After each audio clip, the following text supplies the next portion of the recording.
Yo, what's up? It's the Juices Loose podcast number 194. It's your boy, the Insane Game Freak. We're switching it up. T had it last time. Now we're getting some young people in this bitch. How you doing, everyone? Hope you guys are doing good. Maybe a little bit stupid.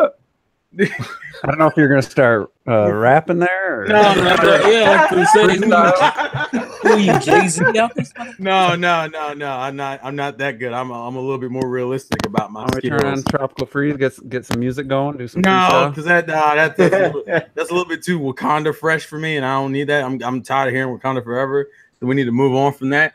Anyway, we got a good podcast for you guys tonight. You see the title, but we won't get to that for a little bit. The first thing we need to do, something we haven't done in a while, would just be like, what's everyone been playing? Because we always casually mention it in the beginning, but we never really have that conversation anymore. So I think we should start it off. Robert, what you been playing, man? What you been playing? God of War, and I tell you what though, I think it's a little bit better after one of these fights I just did. But like, it's still pretty much my same opinion on God of War. It's a really damn good game, but like, I feel like it also is. I feel like I kind of am doing it to just get through it. But I did do this one giant dragon fight that was like, holy shit, that was pretty fucking cool, and I really enjoyed that part. And then you immediately came down off of the high. Is that what happened? Yeah. that's a little depressing. But if it stayed like that for each boss battle, I mean, that'd be awesome. So it just has cool boss battles, and that's it. That's it. Well, I don't think it even has that great of boss battles like that. I know there's these like they reuse like these same like dudes with these big like boulders, and you're like, all right, cool, and you take them on. The trolls, Rob, trolls, Norse mythology. Let's go, trolls. All right, they're trolls. These guys, and so I for those I just keep my distance. I throw my axe, and they die. And then, but this dragon dude, I had to mix it up, and it was pretty fucking cool. I enjoyed that a lot.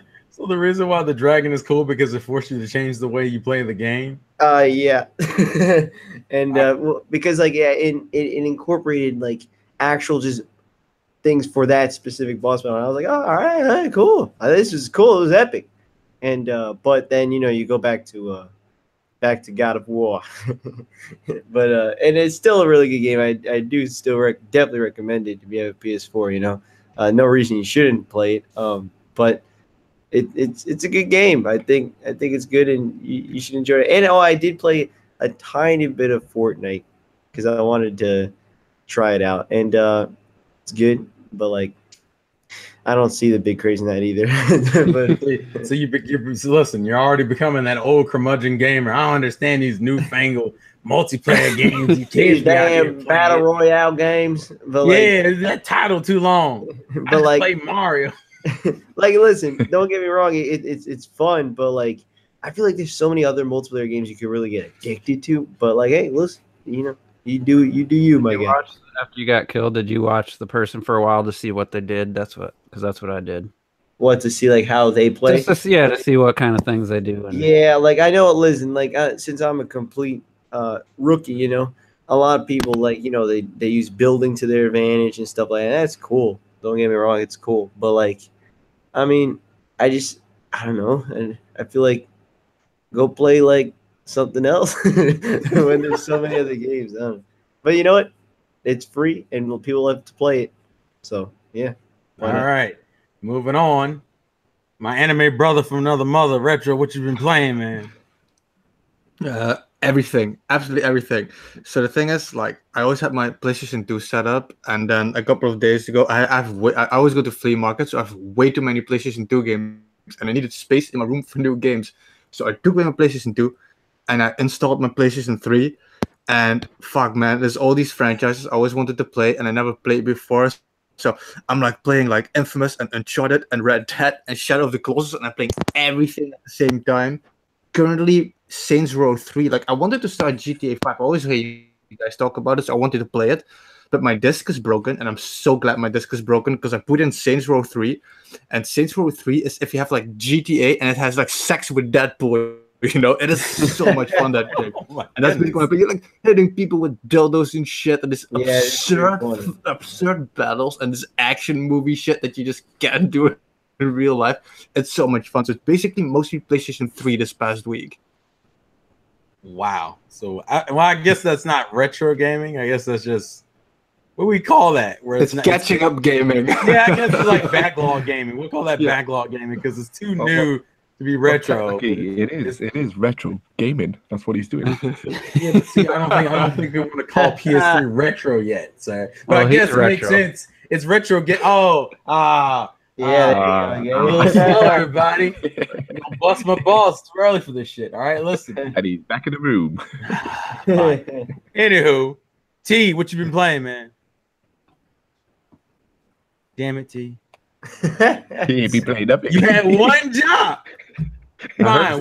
While we wait for T to recover, clock it. What you been playing? I hear some mic popping. He's in there eating his mic crack again. I one. told him about this. Crack a lacking. We were supposed to get this shit fixed before we started. God. But Yeah, while we so, get T some time to recover, clock it. What you been playing? Yeah, I've also been playing. Dun, dun, dun, dun, dun, dun, dun, dun, dun. Except the game doesn't have that music anymore because they did a theme song. So, so yeah, as you can tell from my last video, I'd still be playing God of War, and it's literally all I've been playing. Can you Because bitches I hear me said I now? want to get it done. Yeah. Oh my God! I heard a Yeah. whisper. Heard a whisper in my ear. Who was that? Sorry, go ahead. It's like the I didn't Predator. mean to cut you off. Go ahead. Yeah, no, I just said I've been playing it, and if you anyone watched my last video, you know you can see me just moaning about a few things, but no, like Rob said, it's good. It hasn't gotten better. It's kind of stayed the same, but it's good. It's still the 8 out of 10 game that I've been playing since the beginning. Wait, did you fight the dragon guy? Yeah, Unleash the dragon. I've gotten. Yeah, Unleash the dragon. That was a weird moment. Jesus. We're gonna start singing Drew Hill soon. We're gonna do. Oh my God. Oh, shit. Did you enjoy the But dragon? yeah, I've gotten pretty far in it now, Rob. I feel like I'm not nearing the end, but you know, I'm kind of pressing on with it with the story and stuff now. And I remember I said before that I haven't sensed any Metroid elements in it yet. Well, I have now. You do go back through older areas on the way to continue the story, which is good. So you pick up a few things. But what I have found more than anything else is the big plus point about this game. Not the combat. The combat is can turn into a yawn fest after a while. The general pacing of the game, where you're just going from area to area, can opening chest after chest, that can feel a bit draining after a while. But the actual levels themselves, how they've been crafted visually, you know, design wise, it's got that same organic feel as Metroid Prime, the original one. Which I'm finding really nice, and it kind of makes me think, oh man, you know, I need Metroid Prime 4 to obviously not look as good as God of War, but to have that same organic, beautiful feel to it as well. So yeah, I mean, what God of War does better than anything else is look great. Sure, there's some graphical, elemental, environmental details that are bugging the crap out of me, but it does look lovely. So it does what it says on the tin. And yeah, that's all I'm sticking with at the moment. I don't want to get distracted because I'm terrible like that. I don't know about anyone else. I can play like 5 games, 10 games on the go and never complete anything when I do that. That's the story of my life, my guy. Yeah, I don't have that bad with problem. Let me ask you a Yeah, question, so- though. I have That issue. Go ahead. We don't want to get all back in this God of War debate stuff, but Oh, fuck. let me Here just we go. I honestly, hate when he does this because then he immediately does it like a contradiction. Go can ahead. you? What kind of gamer do you think is the people claiming this is like the greatest game of all time or a masterpiece? Like, what are you? How do you picture the gamers that claim that? I know you have some friends that are pretty. They're pretty These, opposite. yeah, I mean they never like my comments much. when it comes to these games. But this game is the Sony game. Those guys who herald The Last of Us, I feel, as Crom's gift to mankind, and I'm sure they'll say the same thing about The Last of Us 2. And it's definitely that type of Sony game. It's very, very story driven. It's a slow God of War. It's a very slow God of War, and I'm still struggling with that at times. Because I like I did like the faster paced all out action element of the original God of Wars. Because if you go back and look, I've said this before, if you go back and look at the intros, just the intros of the original God of War game, the first game when you're fighting the Hydra, you start off on a ship in the Argentian Sea, you go over the ship and stuff, and then big ass Hydra boss fights, and it's relentless. And after that, going to God of War 2, you got the Statue of Rhodes, you got that whole epic scene to that intro. And then you go to God of War 3, which is, I will argue, one of the best intros in video games. There's loads, but it's such a bombastic intro when you're fighting for Poseidon and climbing up the Gaia and stuff like that. Yeah, and everything is just full on. You go to that and then jump to this game. They are night and day. And like Rob said, you've got this one big boss fight, but every other boss fight since then has been very tame in terms of God of War standards. Very tame. Not bad. Recycled, definitely. Many recycled creatures. Yeah, a lot of recycled shit. For bosses. Wind Waker. You mean like bokoblins? No, honestly, I'll be honest. I tell you what though, bokoblins are more interesting than Suicide Squad looking creatures, to be You honest. fanboy. I will say I did see a video that got me pretty excited for the combat. It was against Valkyrie, I believe, and it reminded me of the Ninja Gaiden reboot. I don't know. Right. So I have thought about 4 Valkyries, and these are bonus missions. Yeah, I don't want to give too many spoilers. Not really spoilers. These are just little hidden hard fights, and the Valkyrie battles are challenging, but the fights themselves are still very just average. You attack, you wait for the signal, counter, dodge, attack. It's still very much like the original God of War, and I just wanted to I wanted the combat to evolve a bit more, and there's a little bit of tactics you could add. I think the Dark Souls reference is ideal. Even in Dark Souls, you still essentially work out the tactics of the boss, but the boss fights in like Dark Souls and Bloodborne infinitely better than what I've experienced in God of War so far. Doesn't mean God of War it doesn't mean that they're bad, but in terms of God of War standards, yeah, it's night and day from the original games. But anyway, like I said, we've talked about God of War enough as it is, and we got a good podcast, so let's not spoil it. Let's move on. So we have a problem here. I've gone through a few people here, and it's been the fucking Sony playing podcast. I don't like this shit. I thought we were Nintendo centric. T, I need you to be my savior. I need you to be Black Jesus for me. All right, here I come, Super What did you been playing, man? What you been playing? I don't think I'm gonna save you though. I can mention all the the Nintendo games that are in my Switch loop.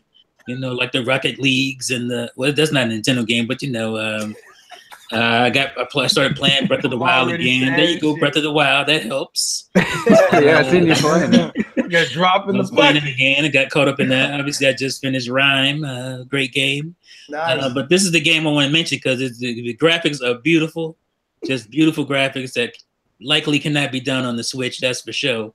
The game is gorgeous, and the gameplay mechanics are trash. And this game is called The Surge. I think it came out in 2015 or something. It looks so good. The graphic looks just pretty, but the game is boring as fuck. The Surge? What is that on? It's got the most generic name of all time, The Surge. What is it? What system are you playing? It's for Xbox, and I think PS4 has it too. and PC, I'm sure. So yeah, it's just about some dude who's like. It starts off really cool, pretty cool premise where the guy is like, what do you call it? He's I know he's in a wheelchair, and so he's like looking for a job, and it's like kind of futuristic, kind of like what's that movie that came out a few years ago? Neil Blomkamp. The one that was supposed to be Halo. No, the one that was supposed to be Halo. Matt Damon. Yeah, with Matt Damon, that movie. So it's like that. It starts off with that kind of premise. And something happens, there's an explosion, and you wake up in the future, and you have basically that mech suit on, and you're like trying to figure out what happened. And the future is like, everything's been destroyed basically, and you're kind of walking around listening to some AI thing tell you. Like, it's a good setup, but the game is so goddamn boring. It's just boring. I want to get through it because I like the world and the setup, but it's boring as hell. So that's what I've been playing. That's fucking inspiring. There's a Surge 2 coming. Huh? What, Robert? There's a Surge 2 coming, apparently. Really? I didn't know the game sold that well, but okay. I never even heard of it. I looked it up. Apparently, it's 2019. Get ready to. Wow. Apparently, it got like 7 out of 10. Somebody in the chat says it's like very mediocre. It's very kind of like okay. Is it like a sci-fi Dark Souls, like Neostar 9 says? Yeah, because there's a lot of what they call it roll. What's that shit called? When you roll and dodge attack, roll dodging, right? That's People just call it a lot of roll dodging, which doesn't make any the sense. Sonic the Hedgehog dodge. That's what that is. Doesn't make any sense for a guy in a big mech suit to be dodging, roll dodging and shit everywhere, but That's fucking all I've seen of Bloodborne gameplay. This is dodge. Well, that's what you have to do. Wilton 969, you're right. It's another one of those samey, brooding male Caucasian scruffy protagonists. That's what I said in my juice opinions. Yeah, I saw that. That was great stuff. Oh man, couldn't agree with that more. It's very much in line with that stuff. It's so boring and so overdone. But Nathan Drake shaves every once in a while, so he's not a scruffy. he's not consistently scruffy. That's the thing. But that's all right, Juice. I need you to help me. I don't know what's going on. This is getting weird.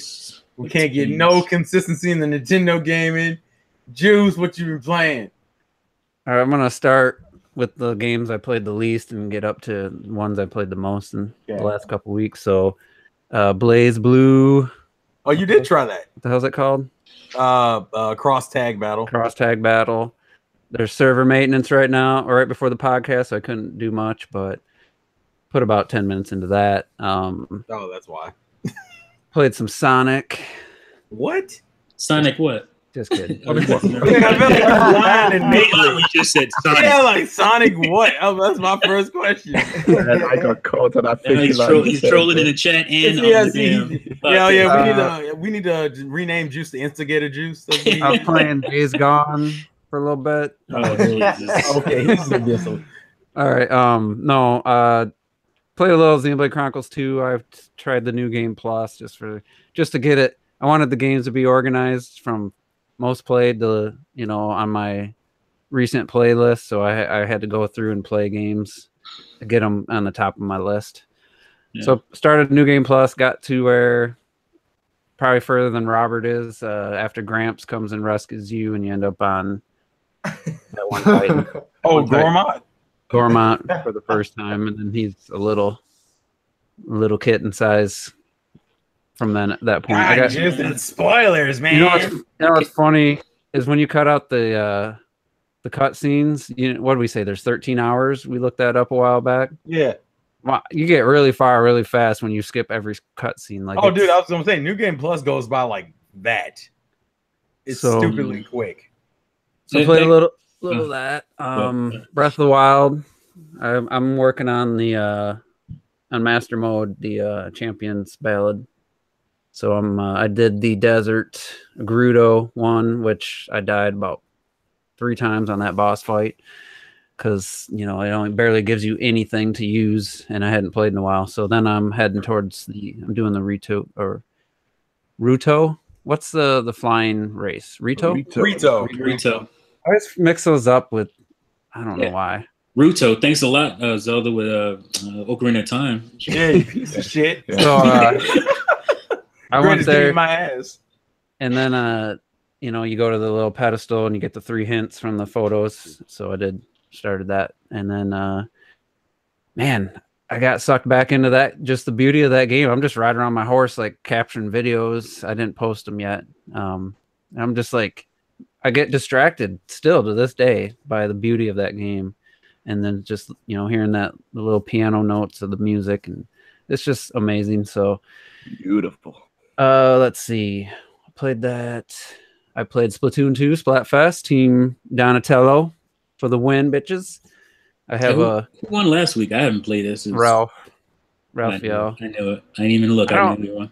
I'm gonna give away my strategy because it's going to be really hard, even with my strategy, to pick the winner this week. This next one. I think every time but one, whoever gets the most popular vote loses. I think only one time that it was the most popular vote and won. So all I had to do was know that everyone was going to pick Michelangelo, so I picked Donatello, and easy win. But this week I think it's going to be way harder. Between Raphael and Donatello, I think it's going to be way closer. But I legitimately like Donatello the best anyway, because I'm also brutal with that bow staff.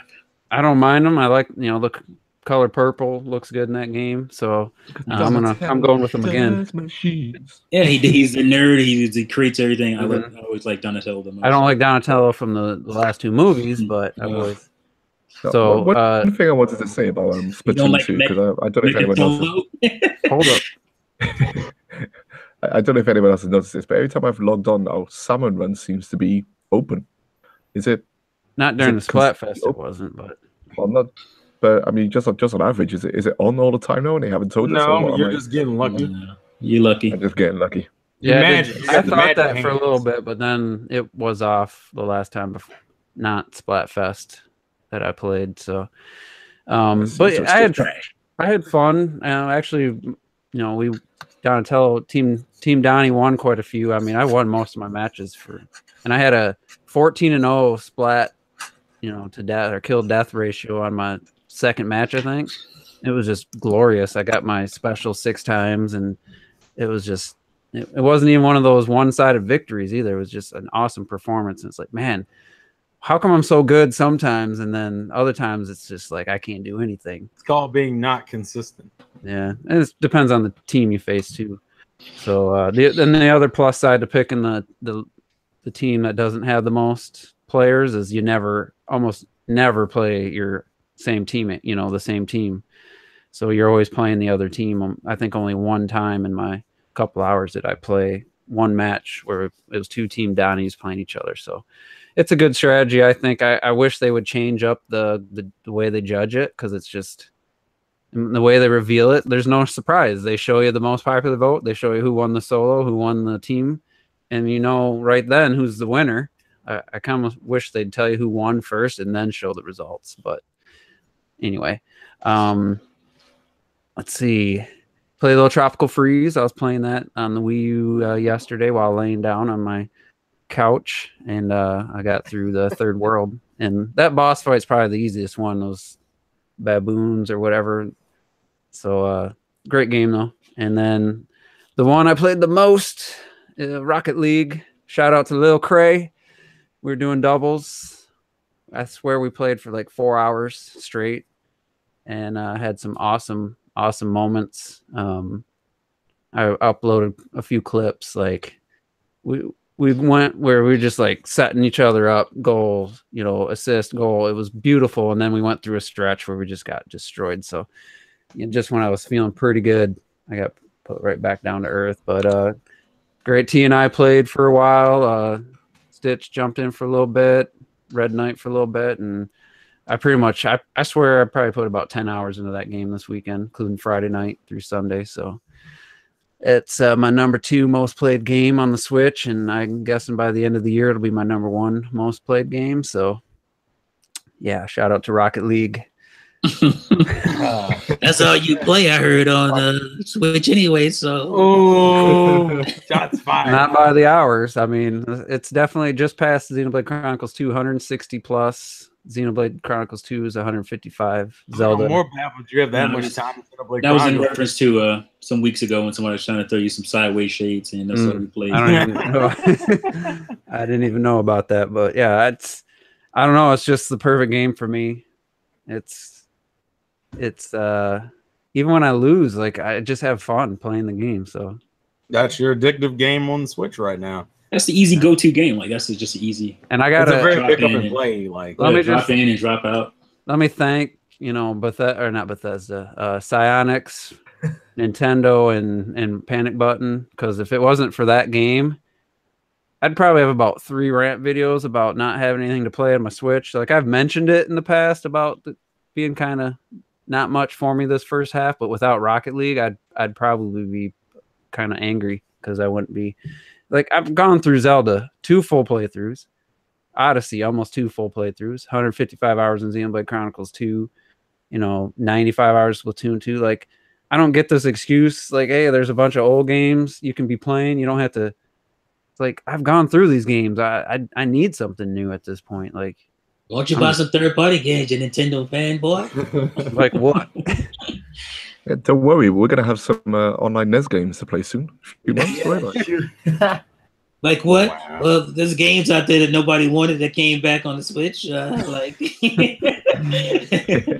There's a few things like I said I was going to get Fire Emblem Warriors when Hyrule Warriors hit. Now I don't know. I'm kind of debating Oh, what? that We one. hate no Fire Emblem Warriors, son. Don't trust that Juice for like for a shit. year now. I'm debating that one because I just those Warriors games just don't He's hold much. reneging, man. He's reneging. I'm thinking like I'd almost rather pick up like Lego City Undercover and play that for the first time or something. Really? You know. I mean, listen, that's a great game though. So I would recommend Undercover over a Warriors game to me. But There are some gems I'd in still that recommend- eShop as well. Like you, yeah, I still got to pick up Celeste and SteamWorld Heist. So I mean, I'll pick up a few things. Just not that having a We got Having Little big- Nightmares coming out, Oh yeah, that's coming out a soon. little nightmare. Yeah, this stuff coming too. and of Battle- course, hell, in we got Battle 7 Chase days. coming out In tomorrow. 7 days, yeah, but also Runner 3. Oh yeah, that'd be great. You got a PC and you ain't played that shit. Shame on you. What's Switch exclusive and PC exclusive? I'm That's all talking you about. got. I'm talking about all these indie Oh, games. the other ones. Yeah, I mean, I did. The only one that I bought, which wasn't even an indie game, was Ori and the Blind Forest. Like, I had to play that game. There's no other option. Because other than it was so good, you couldn't compromise. Is either get an Xbox or have it on buy it on Yeah, PC. you made the right decision. Yeah, like Oh damn! Hey, look, leave I've Xbox been- alone hey, look, for I've been one pretty open. podcast. Listen, I've been pretty open about my disdain for Xbox as a console manufacturer. they're the only ones coming to E3 though. So No, I know, wait, right? whoa, What jump about back. Bethesda? They gave up on E3, so Hey, that's listen. All right. We roll this in for a second. Listen, real quick. Just let me get my games out of the way. Everyone knows Xenoblade. That's still my addiction. I have like 350, 360 hours in that game now. That's Because incredible. I'm fucking insane. that's crazy. Yeah, like, I can't even get 36 hours in that bit. I am. I can't even get an hour into that yet.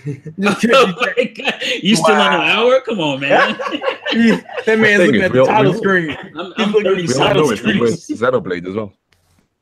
What? Clocked it? I said we all know it's the worst Xenoblade as well. The problem with Xenoblade 2 is It's definitely better than X one. so much better. Man, I love the game. Played the BlazBlue cross tag battle beta. That game's pretty fun. I don't like the fact that the beta doesn't give you the training mode. It gives you the versus CPU mode. So you really have no way of learning the technique unless you just want to verse the CPU a bunch of times, and then you have to play online. The online was pretty smooth for the most part, but there's some obvious lag going on with the opening cutscenes for the matches, which most people are going to skip anyway. But the gameplay runs fine. I had fun with it, and it looks pretty similar to the PS4 version, which apparently also had its beta this weekend. Apparently, there's supposed to be an offline beta that comes out later on this month, so that's something to look forward to. I didn't really play. I think literally it was, and I played a little bit. Oh, Pirate Warriors. I played a little bit of that. One Piece that runs at 60 frames, fun as hell. If you like One Piece, you're good. It's one of those you don't have to buy it kind of games. It's like if you like Dynasty Warriors and you're not sick of it, and you didn't care about Zelda or Fire Emblem, you got another Muso game to look forward to. So woo. But anywho, before Orochi's coming, Orochi too. Don't forget about oh yeah, Orochi 4. Well, that's fine because we're about to get into the other thing. I wanted to briefly mention it here because we're probably not going to talk about it at length anyway. Is Capcom announced the localization, boys? So all you Monster Hunter fans, get excited. Nice. I know if you didn't already own a PS4 and play Worlds, you know the game that looks like significantly better and has modern improvements. It's fine though, because if you wanted that port of the 3DS game, you're gonna get that port of the 3DS game. So Monster Hunter Double Cross has been localized. I think it's just called Monster Hunter Double Cross Ultimate or something along those lines. Yeah. And then we also heard apparently there's gonna be a day one patch for Street Fighter that includes what is it, the training mode, and what's the other thing? Yeah, I went flip mode about that. It was, So I guess the training mode and versus mode. yeah, let's just jump into it, Clark. That you're already talking about is how are your feelings about that day one patch that includes basic features in any other fighting game? How am I feeling? It's fucking Street Fighter, right? How can you patch in versus? It's just fucking.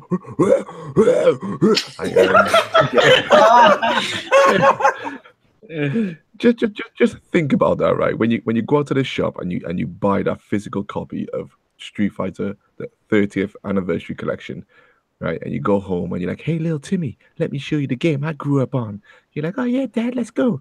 Put that motherfucker in, right? And then it's just like, "What? Wait, we can't play versus? Yeah, you need to download this." So what the I just shit like this just blows my motherfucking mind, and it just I don't know how Capcom. How is this an oversight? Can anyone explain this to me? Perhaps I've missed something. How is this? How do you miss this in your briefing? We're just like, right, let's put the whole history of Street Fighter onto a physical disc, right? And yeah, let's just do that. Okay, let's go. And then they do it, and then halfway through, not even halfway through, at the end they go, did anyone include verses? Nah, don't worry, they won't notice. Oh no! Can someone explain to me? I gotta be missing something. There's gotta be something else in that post. I don't think there is. I'll be honest with you. And that's for all versions, right? That day one. Yeah, from what I've seen. Yeah. Go ahead, Retro. Well, because I was thinking, wasn't it like Street Fighter 5 or something didn't have an arcade mode, and maybe people could play next. So now they're like, fine, here you have the arcade mode, then we just leave out the versus mode this time, you know? So what is the reverse is what you're telling me? Well, somebody was saying that a lot of these are straight arcade ports, so like they're wondering why can't you, like they always just, you put in another quarter and the guy next to you and you play 2-player. Like, can you just turn another control on and hit start and just jump in? Like, I love how they explain it in the description. They explain it just like, yeah, and on day one, we're including a versus mode. And in this now, someone else can join you a fight. And then when you finish your fight, you can change to a different character. I'm like, why is this? Why is this news? Yeah. Why is this happening? I don't understand. Can you hear the rage trash. I gotta be like a dad of war now, I'm telling you. But I was really hyped for this game. Street Fighter Alpha 3 is my favorite beat 'em up ever, right? I absolutely love it. And to have this game online, yeah, I was hyped for it.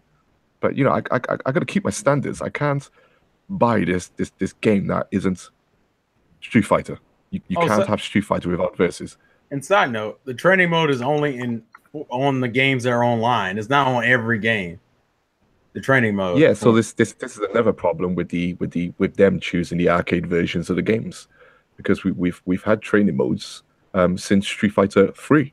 There's only Street Fighter 2 that there was no training mode. Well, since Street Fighter 3, we've had training modes. So because they've just done these arcade versions, this is why all of this stuff is out, even though the console versions that have been released a million times don't just have training modes, they have tons of modes, especially Alpha 3. It has an RPG world tour mode where you level up your character, go around the world, and your character gets stronger and stronger, and it's freaking awesome. And all that's gone because they just, once again, just put together this pile of ass. They just can't be bothered. made it sound like it's great. But with Capcom today, you cannot trust them anymore. When they do these packages, you have to wait. Don't get hyped. You just have to wait until it's released and on that disc or on that cartridge before you decide what you're gonna do with it because I can't trust them. It drives me crazy. But the person that I really want to hear their thoughts on, because if I remember correctly, Drew said he wasn't going to get the game anymore because of this travesty. But I want to make sure I had that right. So, Juice, what are your thoughts, sir? I was considering getting the game, and just the principle of it, I can't do it. Just because it's a day one patch. Well, what happens? Because the versus mode is what's going to be left when the online is turned off. Yeah. But if the online's turned off, and let's say you have to reset your Switch or something, that you're never going to be able to play versus years down the road. So what's the even point of having the physical? Are they going to print more games later on where these patches are just I can't believe versus mode is a patch where these patches actually just standard then on the cartridge, because that's probably what happened, because you release the first batch of games, right? The games are already manufactured where you've forgotten half the fucking core game of Street Fighter, and then once you reprint it again, all the future games then will have versus modes. They should have versus modes on the cartridge. So a part of me, because I love Street Fighter so much, and I'm here chewing out Capcom, a part of me still wants to wait until later on when it's actually all on the cartridge, and then get it also when it's dirt cheap, and preferably second hand now, so they don't get a single bloody penny off me. Yeah, because realizing this, I mean, maybe they already had the cartridges and discs already printed or something. But how did it take so long for them to realize this? And if I wait, will the games eventually come? Well, like the future versions, let's say they sell out of their initial batch. I wonder if this will ever be on the cart. Or they come out with a Game of the Year edition of it. What was that, T? You know the deluxe version is coming. This is Capcom we talking about, man. Well, it's true, but I mean, how do you do the deluxe version of a 30th anniversary game? Are you serious? Like, I'm just saying, like, what else? Well, I mean, I understand that Capcom doesn't need a lot of dedication.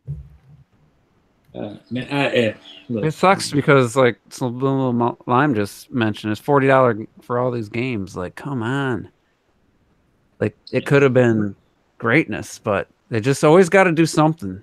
With the way gaming is going these days, it's like, you're going to go to the new Mario game is going to come out, new 2D Mario, and you're going to go to the store and you take up the case and you go home, but there's nothing in the case. And with the case, you can go online and then you can learn, it's like going to Subway, okay, you want the story mode in the game, you download that and you download the co-op, and you got to download options if you want to adjust the sound, and then you still got to like select Luigi because you don't want to have two Marios in co-op mode. That's soon we're going to be at that point where you basically like picking for online from what you want your game to be, and it shouldn't be up to us to decide what we want in the game. The game should be there with all you shouldn't downloading. Okay, with Doom, I could understand why they leave out multiplayer, sure, because of the space, and you can decide if you want it, you can put it on your Switch because then from the cartridge, sure, that I can understand. You buy Doom, you have Doom, but like with Street Fighter, it's like you're buying a fucking game that is famous because of fighting competitively against each other, and you don't even have fighting against each other, and it's like, no, that shit's gotta stop. Yeah, what's the difference between the versus mode and just jumping in while someone's like, can you no, that's arcade mode. Does it work in the arcade where someone hits start and then it just like didn't, then they just join, then you fight them? Like, I believe so. That's the thing with the versus mode, that it allows you to select a different character when you're playing. Otherwise, if you do arcade mode, you stay as the same character that you picked first off, right? Yeah, because switching characters after each match. That's the whole point. You're like, I just won, or let's say I won 3 in a row with Ryu. Well, let me try somebody else. Like, yeah, if you can't do that, it's just stupid. It's just a weird ass omission. That's the problem. It's a weird ass. Oh, well, we probably should do something about the versus mode, right, guys? Yeah, I guess.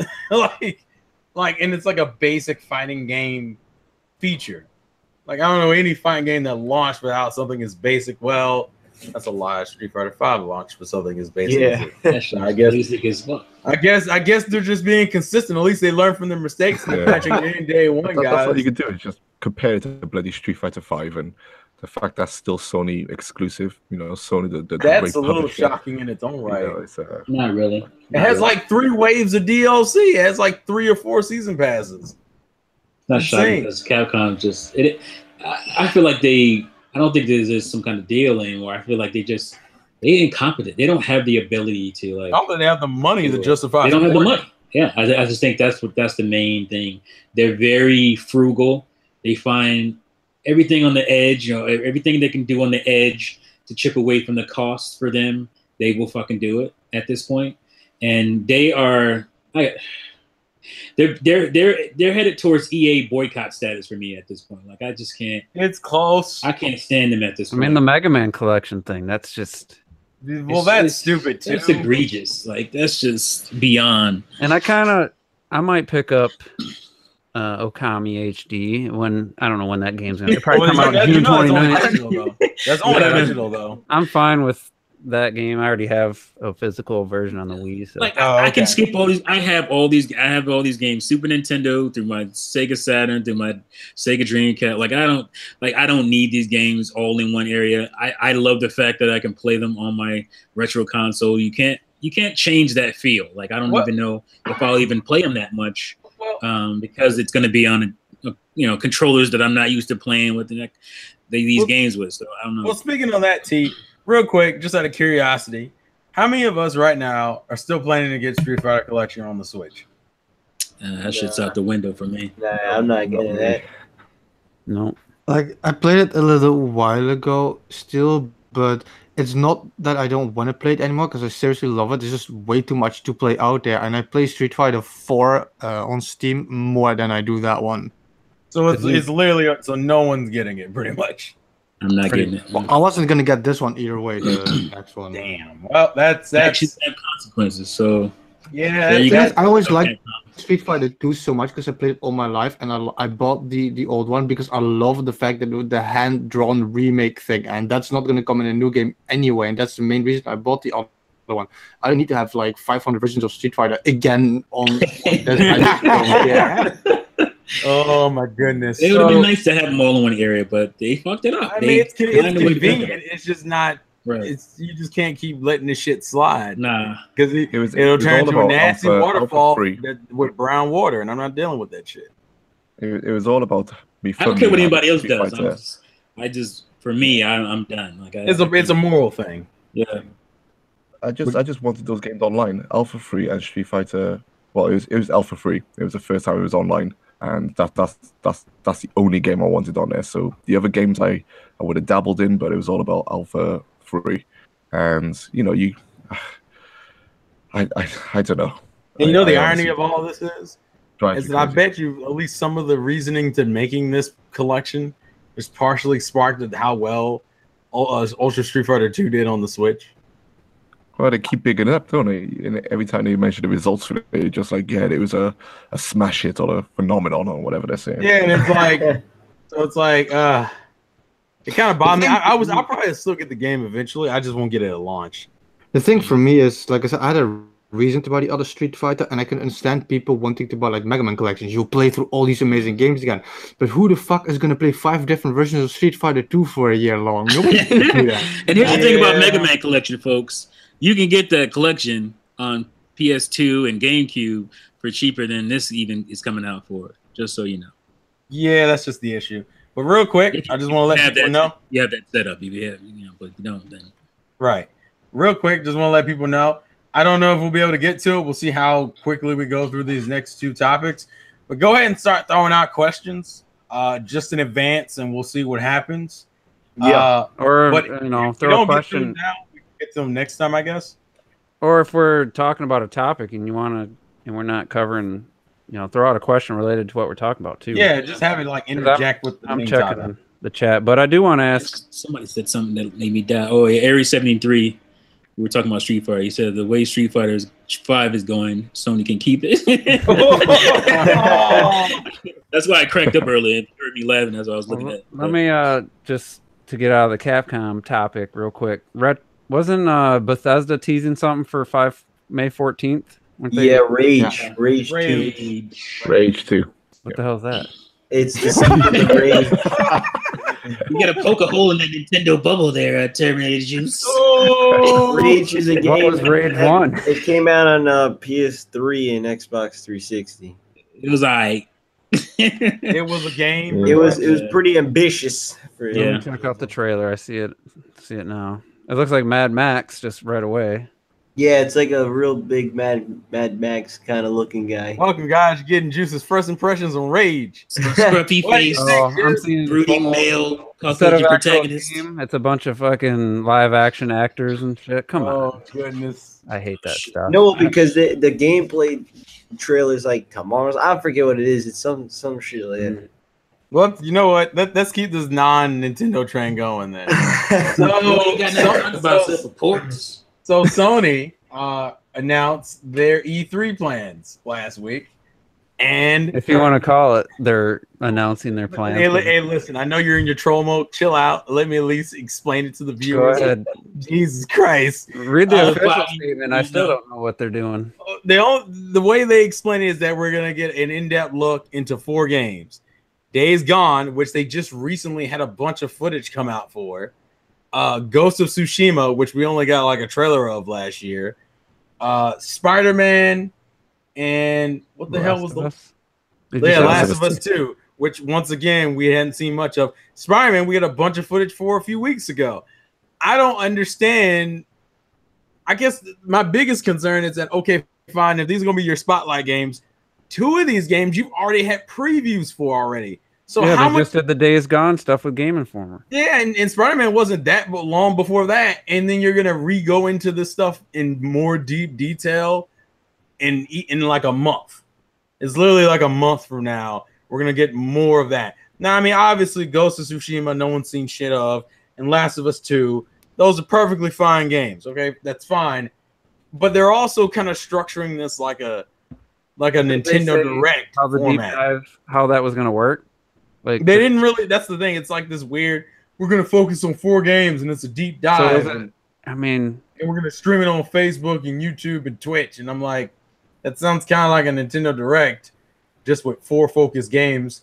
So I guess I'll go to Juice and I was gonna say it's like a Nintendo. Go ahead. Just more boring. There's no surprises. It's like this is what you'll get at the end, and it's everything we've already seen like 100 Well, times. they mentioned they'll have third-party games. It's not like it it's said indies and third-party exclusives and stuff. okay. yeah. So we'll have other games. It's just that those are the 4 games that'll have the. Oh, major was Death focus. Stranding the other one, not Days Gone? No, That's How? I don't think Death Stranding was. I don't think it was. I think I'm No, pretty sure it I was think Days Gone. Grimpachi might be right now. I heard Death Stranding. I think it's Death Stranding, not I don't know. Because We finally get as far as I episode heard- 5. Awesome. Last of Us 2 was barely in production.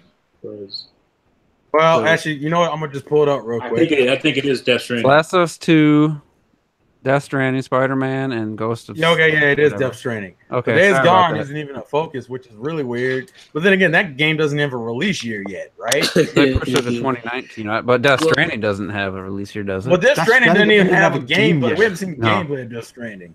That was one of the games that helped Sony win So, E3 I guess the- 2015. I guess the big issue is that Spider-Man already has a bunch of footage out for it. So it's Yeah, gonna be kind of redundant. We already know that game's release date. That game comes out in September. September 7th. And then the other 3, we haven't seen really. We should just seen cutscenes of Death Stranding, Last of Us, and Ghost of Tsushima. I don't even think we saw gameplay. I've never even heard of that game. It got That's- announced I mean, last year.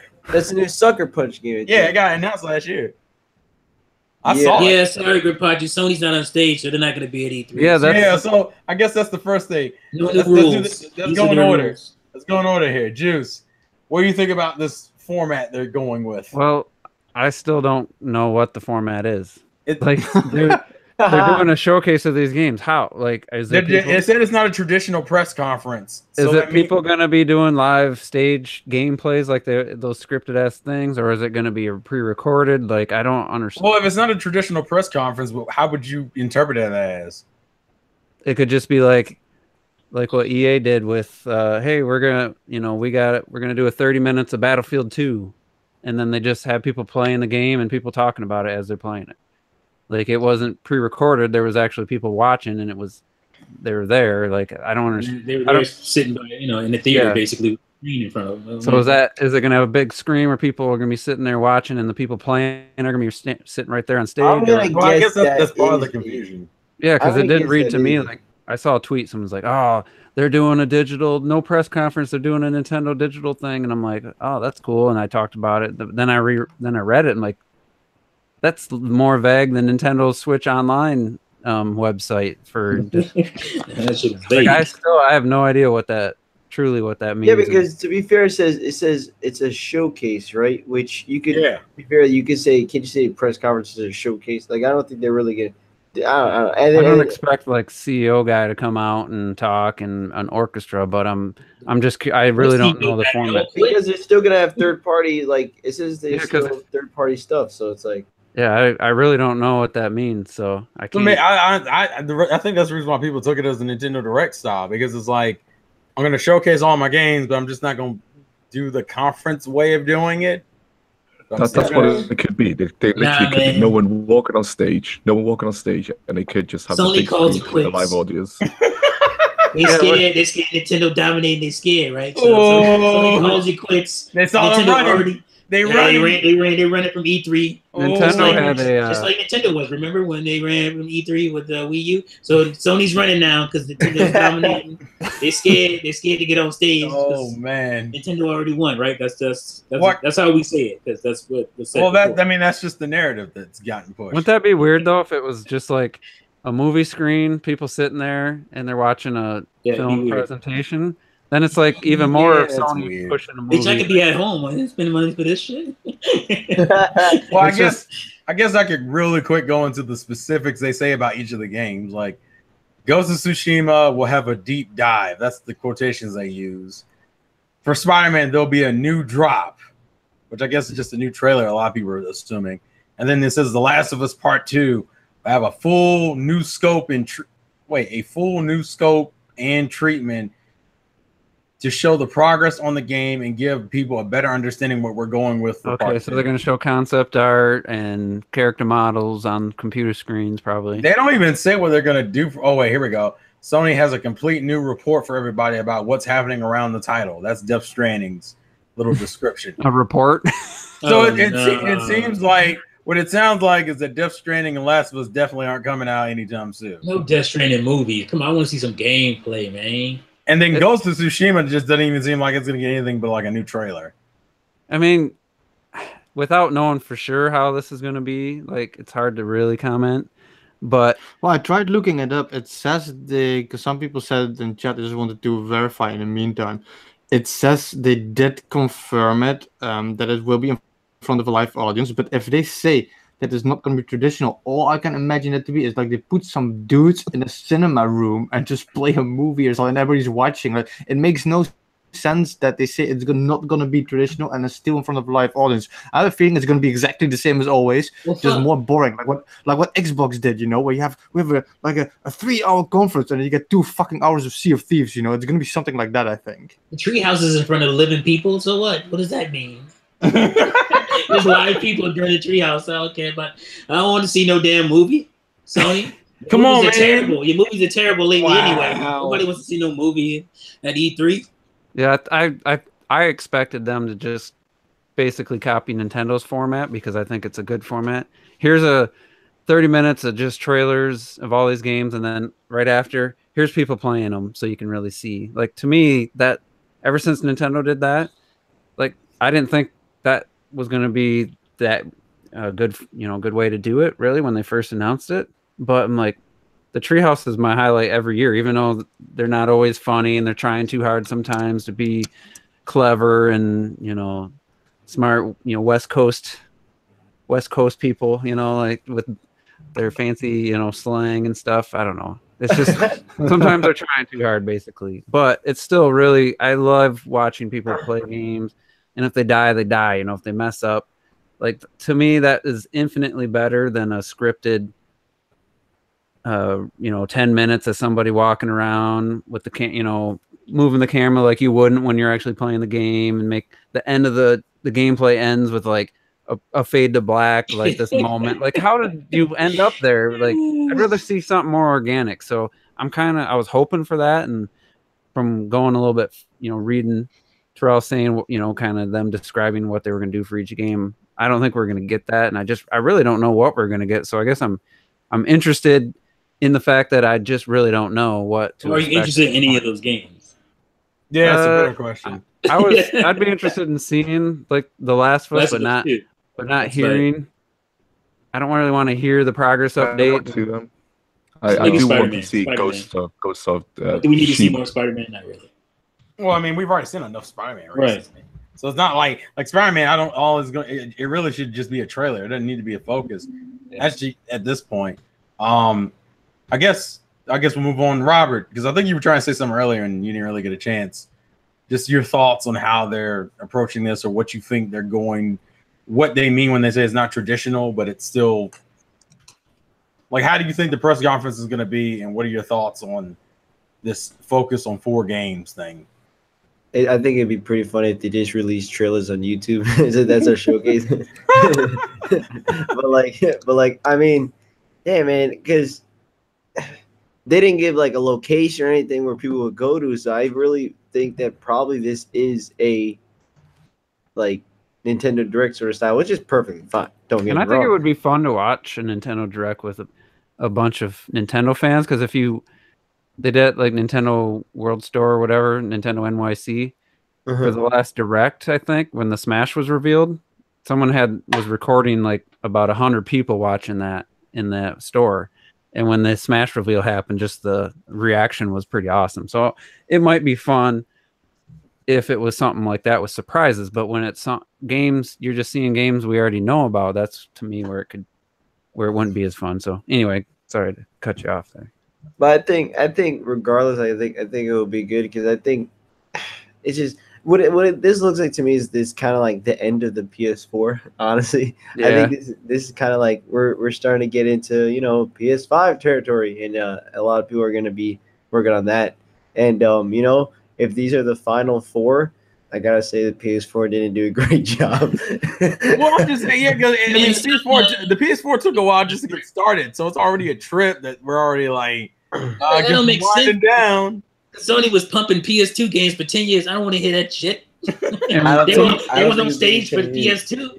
I don't want to hear that, man. The one thing too is someone pointed out on Twitter, like, does Sony not have any more main exclusives coming to, like, probably not, that they're funding for the PS4? With Days Gone would be 5 games. Well, I mean, probably the last 5 like big exclusives. Oh yeah. Well, a good example would be the fact that we're already getting previews for Days Gone and Spider-Man right before E3. And these are like heavy. These are supposed to be like some of the heavy hitting titles. Why are we now? We hadn't even seen any previews for Detroit. And Detroit comes out at the end of this month, right? It's coming out soon. Yeah. So why the fuck are we getting previews for 2 games that don't come out? One until September, the other one we don't even know at this point. Days Gone, right? Yeah, I mean I mean, I don't know when that will come out. I'm guessing I actually do think it'll come out this year, though. I think it'll be March or April 2019. Yeah, it's gonna be early 2019. Yeah. Just like I say they're gonna do it December 2018. Okay. No, they officially delayed it. They delayed it, yeah. It all kind of also depends on what else is coming out this year for Sony. The way they're talking about Ghost of Tsushima and Death Stranding and Last of Us, none of those seem like 2018 games. Yeah, those are totally 2019, and I think they'll be scattered. So what? Is Spider-Man like the big Sony release for 2018? Yeah. Well, is the industry ready for the PS5? Like, I think they just starting to make their money. Yeah, I don't think. I think they're ready for a PS5. I genuinely think. I don't think so. 2020. It's too early. We don't have enough Forzas yet. But where's Final? You bastard! Where's Final Fantasy 7? I want Final Fantasy 7. No, that got pushed back. Did you not see the 2023 or something? They're saying? Yeah, that can be. That can be. I want it now. That's a good question. But let me just tell you right now, Death Stranding probably has a 90% chance of being a PS5 game, in my opinion. Wouldn't surprise me. Well, regardless, even if Death Stranding was on PS4, we don't know what it plays like. Have Death Stranding remastered on PS5. Oh, they might end up on both. I mean, if they don't want to give up that install base, That's the thing. Like, if Sony would be stupid to release the PS5 next year, I think. I mean, There's no reason to. The PS4 is killing it. Look how much God of War sold. I feel like nobody's gonna buy PS. Well, it's gonna sell a little bit. But look how good Spider-Man looks, like visually. Like you don't need. I know, yeah. You don't need to go out and buy another $400 or $500 system. And if you watch Digital Foundry's video, they said by the time the parts to make the next logical leap will become readily available, would be probably and be cost effective, would be 2020. 2020, yeah. They said unless Sony wants to take a big cut, they could have it out in 2019 by the end of the year. And you really want to give Microsoft like a year, well, not head start, but you really want to put your cards out there and then have them see what you're doing and then come in and blast you? They have no reason to do that. Like that doesn't make sense. Yeah. So I mean, but if you think about it, whether Death Stranding's a good game or not, it's probably a pretty big budget title. Kojima's going to have some hype. Last of Us 2 is going to have a lot of. I mean, that's going to be. I would think that'd probably be bigger than God of War when that comes out. I think so too. Yeah. You got Days Gone and that what's the other one called? Ghost of Tsushima. Yeah, I have no idea what that is. But that's we haven't seen any gameplay. It's literally just been like a weird trailer. That's probably four pretty big. Meant to be an open samurai based game. I mean, but still, that's the guys who've done Infamous and stuff now. Yeah, that's right. I Sucker Punch. Forward to that. So that's probably. I played most of the games in it, and they're trash. Yeah. What? Say what? Dude, I love Second Son. You hear me? I don't care. I Infamous. don't care.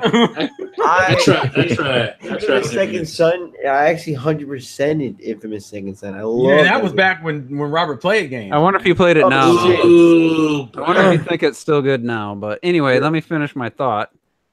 That's 4 pretty big titles for 2019. Like that's to have smaller games interwoven with third-party games. I mean, that's a pretty big lineup for Sony for them. The whole year, no, yeah, for sure. So I mean, 2019 is going to be. They're going to have games and throughout the year.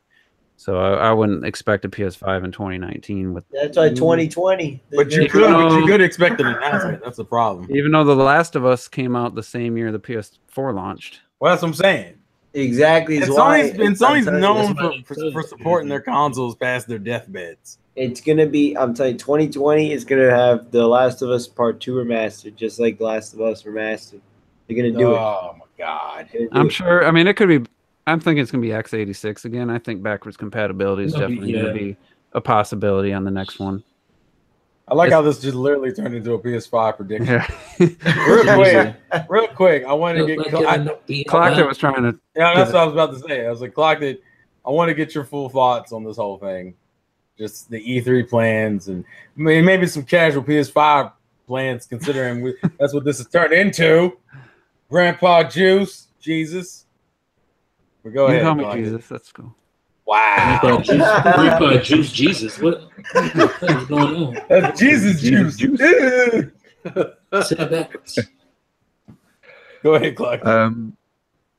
Do you know what, guys? After years and years and years, I could not give a shit about Sony's E3 press conference anymore.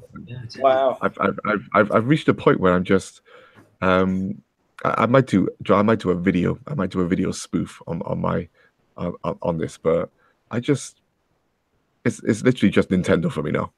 You know, the other guys you nod and smile. You know, Microsoft you don't even watch it. Sony you kind of hope just for something, just that looks tasty, but you end up waiting fucking years for that anyway. And there's no hype for me left in what Sony has to offer anymore. Literally no hype whatsoever. You can mention the PlayStation 5, but just like we said, I'm playing God of War, we're seeing Spider-Man, we're seeing all these games. The games are graphically just reached that point now where I need the games to be better. We're not getting better games. Not from these high budget Sony first party or third party developers. We are just not getting. What are you talking about? The games are obviously prettier and they're better because they're prettier. I mean, Destiny 2 is definitely a great game. I mean, people still talk about Destiny 2, man. Destiny 2 is a hit. Hey, I got Destiny 2. Okay, I got Destiny 2. Don't even get me started on that. Cause that's a whole other podcast too. Oh no! But I'm done. I couldn't give a shit. They'll show Spider-Man. They'll show the Last of Us 2. I don't give a crap about the Last of Us 2. They'll show Death Stranding. We all know how fucking stupid that game looks. It's not even. I don't know why they showed it again. It's not even going to be out this year. You don't want to see the report?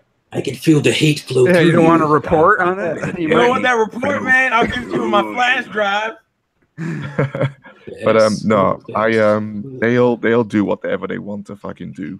I won't watch it live. I'll just catch the trailers and just go, yeah. I don't know, man. It's kind of a requirement to be on the podcast. You got to watch these press conferences. Watch them all, man. Somebody has to. It's fun to watch. E3 is awesome. You can watch. Yeah, you got to watch all. I mean, that's kind of been a rule I've had for the last couple of years. Yeah, he's deadlocked you now. Now you have to make a decision. All right. So it's nice being on here, guys. I'm telling you, I love watching press conferences, even though if they're shit, they're fun. No, they're not. Well, you can't say they're fun. Unless you're live streaming it, it's not fun. The 2014.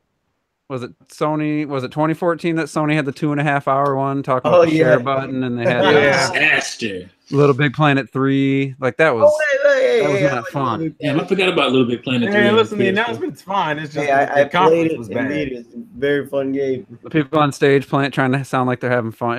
That was the worst 2.5 hours of my life. Honestly. Damn. No, we're not. Listen, we're not doing this. I was cussing at my computer screen. I was so mad that I was staying up watching that trash. Yeah, I was pretty mad during that whole thing too. And 15 wasn't much better. They finally got it right in 2016. 1 hour, streamlined, nothing but gameplay. Had the great orchestra. It worked. So they did the exact same thing in 2017. But it didn't. Mediocre. Magic didn't work. You know, you can't pull the same thing twice in a row when you have the same games to show. And I'm kind of glad because they were going to show Death Stranding for the third time, Spider-Man for the third time, Days Gone for the third time. All these games were going to be at their, and some of them will be at their 33. So they had to do something different. Remember all those people complaining about having to wait for Xenoblade Chronicles X? Oh, they showed it too early. Yeah. Showed it and now they learn. Nobody says that's the thing with PlayStation. The problem wasn't that they did everything the same. The problem was that they did everything the same. And the same games. The only then it was the new Call of Duty. It wasn't that, it was the new Call of Duty. And then they had the Uncharted Lost Legacy, which I doubt, it doesn't seem like anybody bought that game. That was full to watch. That was hard to watch. And literally, the only two new things they had was the two DLCs for Horizon and Uncharted, and we already knew about Uncharted's.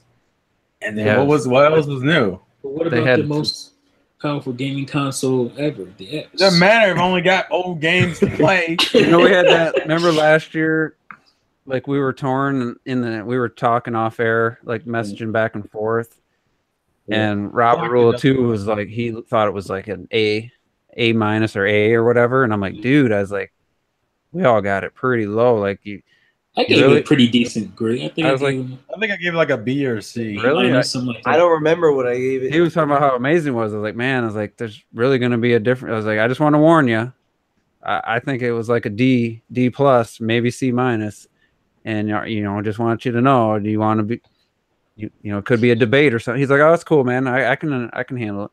And it was fine. But that was all they did was show me games I could play on my PC or my PS4. Like they didn't show me anything last year that was interesting. Just, hey, go out and get an Xbox One. The Xbox One X. Remember that conference has been bad for a while though. And they brought a car down. Fucking so sick of that shit. For Forza 7. They talked about 4K, and they really only pushed that. The X enhancements kept getting brought up, but they really only pushed the X for a little bit in the beginning, and then it was just a bunch of games. Like everyone said, it was like 30 games. Well, almost every one of them I could are on my PC, or they're a third-party game that I can play on my PS4 if I was interested. And then State of Decay 2 looked atrocious when they showed it, and now that's coming out this month, and I seen a new trailer, and is it? It looks significantly improved visually. So, but it's also only $30, so that means there's not much to it. Does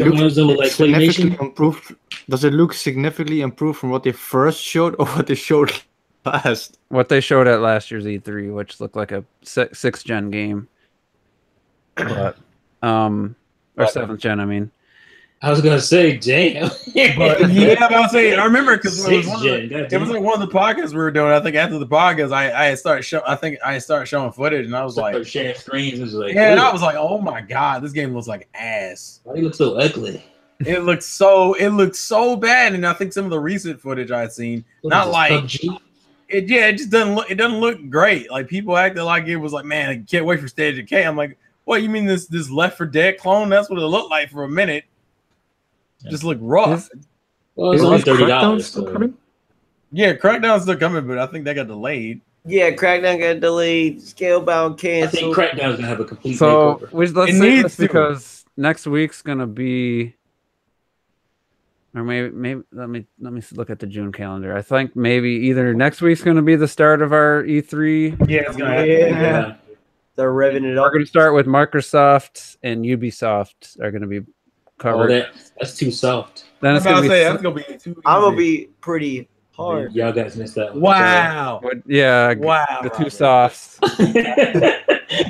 And then the following week will be Sony and Bethesda predictions, and then the week after that will be Nintendo. What about EA? They're not at it yet, remember? I mean, I guess. Fuck yeah. Or let's see, E3 is the week of the 11th through the 15th, ain't it? Yeah. Feels like the All right. second week in June. So yeah, we're gonna have to start Next week. next week. Will be that, and then Nice. and then the Monday of the 11th will be, I think EA usually has a thing on the weekend. I don't know if anybody else is doing anything on Sunday. I'm gonna be at the Bethesda conference. Is that Sunday? Yeah, it's So we Sunday. can talk about that on our Monday press con or So- Monday Juices Lose. Terrell, Yeah. man, I suggest we start talking about that huge rumor about Starbucks. No. Come on, man. We No. gotta talk about rumors. No. We gotta get the news. Huh? What- I didn't even want to This- mention it because I mean, if that's true and some people haven't heard that, that's a pretty big spoiler. So These guys have been Yeah, saying it. Yeah, okay. No, yeah, we might shit talk about it off air. We're not gonna do that on the podcast. All right. So- Well, people been just- mentioning it in the. Just I to already wrap- started Just- unfollowing people on YouTube and Twitter. Every single fucking person that posts anything that is rumor or thing, I'm watching you, and I hope for you guys that after E3, I think of rewatching you. Let me just put it like that. God damn. He's like having that thing that Juice had a while back when he was just unsubscribing from a bunch of different people. yeah, I mean, I don't care how long I've been watching people. I like to go to E3 and be surprised. And that shit that happened with Smash with like Bowser Jr. and Duck and Dog, I'm never letting that shit happen to me again. So at the second I see rumor in somebody's thing, like you're gone. just say oh my god. just say big E3 Nintendo rumor and leave it up to the person, the viewer, if they want to watch it. Don't put the goddamn possible leaked game in the title of your video. Like Yeah, that's- real quick, and I'm gonna just shit talk somebody because this shit pissed me off. Game Explain, when they talked about the rumor recently, they didn't put spoilers in the motherfucking title or in the thumbnail. But Mr. Player Essence wants to put spoilers in the motherfucking title. Like recently, people for my fellow Xenoblade fans, people were data mining the game and found some of the information for some of the future DLC for the game for the expansion cast. And when Game Explain talked about it, they just said, "Oh, here's the new information," but the thumbnail didn't show anything, and the title didn't say anything specific. Player Essence is like, "Hey guys, guess who's in Xenoblade?" And I'm like, "You piece." Yeah, these bitches don't God. even give you the chance to say if you want to That spoil. shit made me You spoil- so fucking mad, man. You're Terrell, I saw that shit as well. Did and you I unsub them? I tried. I was tried there. to- I went to go watch that damn debate y'all were Wow. talking about this weekend, and I went to his channel and went, "Fuck," because I didn't even go over to find it. But yeah, I Like saw it. rumors, it says it right in the title. Like fucking let people decide if they want to know about this. Like that's an unsub. I'm sorry. Yeah, like I can't go to your channel and immediately Sorry, get fucked OJ. over. Unsubbed. I mean, you can't put He is the first person I actually just today unsubbed and unfollowed everywhere because of the spoilers. you can't put the spoiler in the title. That's just or So the that- no, leak. dick move. That's just fucking stupid. Well, it's just not being responsible.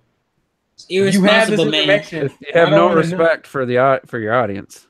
I'll put it this way: even Obi-Wan, when he talks about rumors, doesn't like spoil what the fuck the rumors are. He'll be like big Nintendo news for E3 or something, and that's fine. And then he'll talk about it in the video. That's but it's a lie, not. But it's not on the fucking. It's a lie, but at least it's not a spoiler. Big At least I don't get spoiled just looking at the video thumbnail. Big Big E3 leak confirmed? But Question that's mark. better. And look, that's better than me Still seeing. better. Yeah, still better. I guess It's better than me seeing a fucking image. But you know what? We're not gonna get into this. Real quick, I want to give Retro any chance. Did you have anything to add to the Sony E3 stuff or no? No, like I said, I'm expecting the same thing as we saw the last 2 years. I'm gonna watch it, but I don't usually actually kind of look forward to it. The only thing I have to add is that the way they bring it, I almost see like an Xbox thing coming up where I borderline won't even enjoy it. So it's gonna be wait and see. But for me, the way they bring it, it's basically gonna be the exact same thing. Okay. T, Well, I'm sorry, I missed it. did you have anything to add to the whole Sony E3 plans? No, not really. I mean, they obviously gave up, so Nintendo won already. So they gave up on E3. This is why we kind of Nintendo and Microsoft. Microsoft's a wild card too. I think people kind of sleeping on. okay. All right. I think people sleeping on Microsoft. I'm just saying. Because they have, if State of Decay 2 comes out before E3, then all they have is Then what? either new games that we don't know about. They gotta have some Crackdown new 3. stuff. They don't Gotta have. have some new. I'm not willing to give them the benefit of the doubt, is what I'm telling you. I don't think all that's This left. year, I'm giving them the benefit of that. Before this year, not All right, but but listen, we're gonna have a talk when you're disappointed. All right. I'm I'm not gonna be disappointed either way. I guess. Let me just, let me point out something. Subliminal Lime made a great point. The worst spoiler ever was the dude from Nintendo. They posted a screenshot from Breath of the Wild before it came out of dragons, of Link running along the ledge with the Dinral or whatever, the fire dragon next to him. Like, I seen that before the game. I was pissed too. Like, Nintendo themselves put that out there. Like, come on, like that. It was awesome to see it. I mean, it would have been so cool to not know about that, play the game, and say, "What the fuck is that?" You know, I I was just so don't lucky get. to miss that. I don't Is remember that at all. Oh yeah, it was like within the week I'm sorry. that came out. What? I just read a comment that had me die. Somebody who was a Metal Mint said, Microsoft, they're bringing the rest of Sea of Thieves. Wow. I got some good banging comments in this chat today. Good stuff. That's why this is why they are the best viewers in the world. And I gotta give Mohammed. I mean, he gets an award for just positivity. He was excited about Forza 7, and now he's Forza Horizon 4. Like that's a cool, but he did say that that's all we know about is Forza Horizon 4, which I'm face palming that's even a thing this year. But in Crackdown 3, God, at this point, you know they're coming out. Yeah, Forza is just a yearly franchise. so they have to. If they don't have anything else, then I mean, it's going to be the worst. That's why I just don't believe they don't have anything else. That's No. What else? I mean, they all their big IPs have had a shot on Xbox One and the thing. Yeah. I feel like they spent a lot of time getting their new hardware together. It took a lot of resources to do that. Now I feel like they're gonna drop some stuff. I just feel that way. I could be wrong, and if I'm wrong, I don't give a shit anyway because we're gonna have a hell of a time doing our recap. So he's protected himself either way. We're good. All right, We're gonna get grabbed by the schoolies too. That's what we're gonna get. Oh, already geez. pretty far into the podcast. Let me get to the topic that the damn podcast is named after, which is realism affecting the gameplay? Is the realism in these new gen, next gen stories affecting the gameplay? Is it hurting it?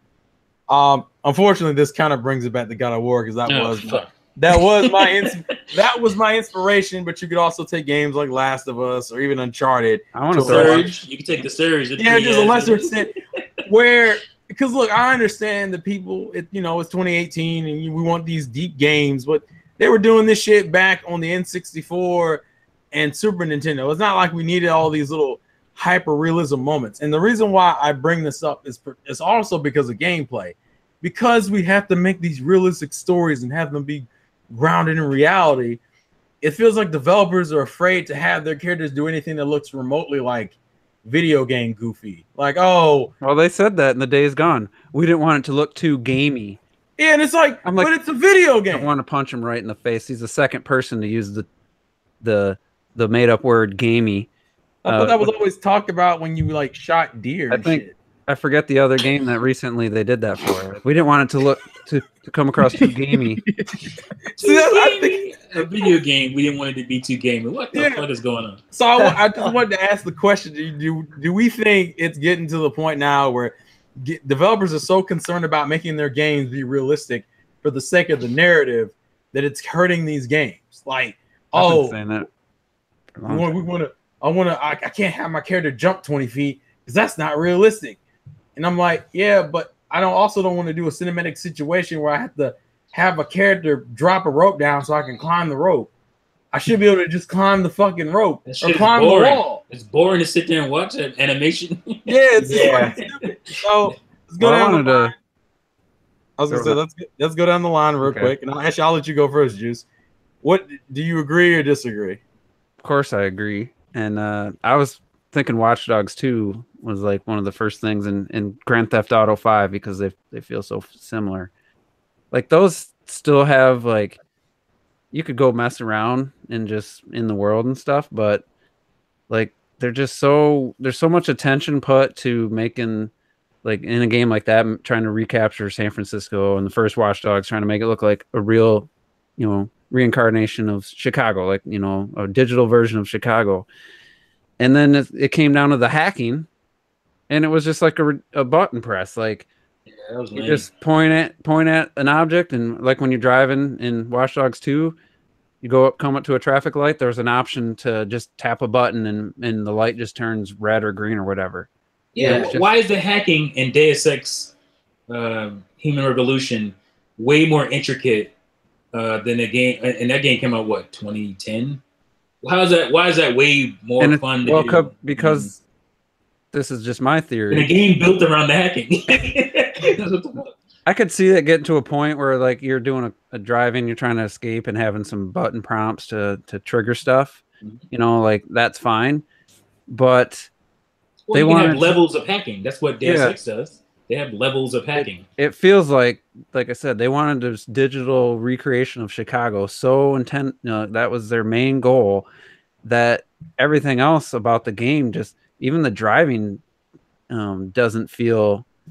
It's got the driving line, kind of like a racing game. That just you don't even have to think about where you're going. You just follow that damn line, and you're there. But it just feels like everything else was so simplified, and like no creativity. Like Ubisoft's known for having their towers where you kind of open up the world, start with Assassin's Creed, and then Far Cry has it, and even frickin' The Crew has it, and it's like, well, we'll just have you sneak into this like fenced in with security cameras area, and then you just hack it, and then it opens up the world.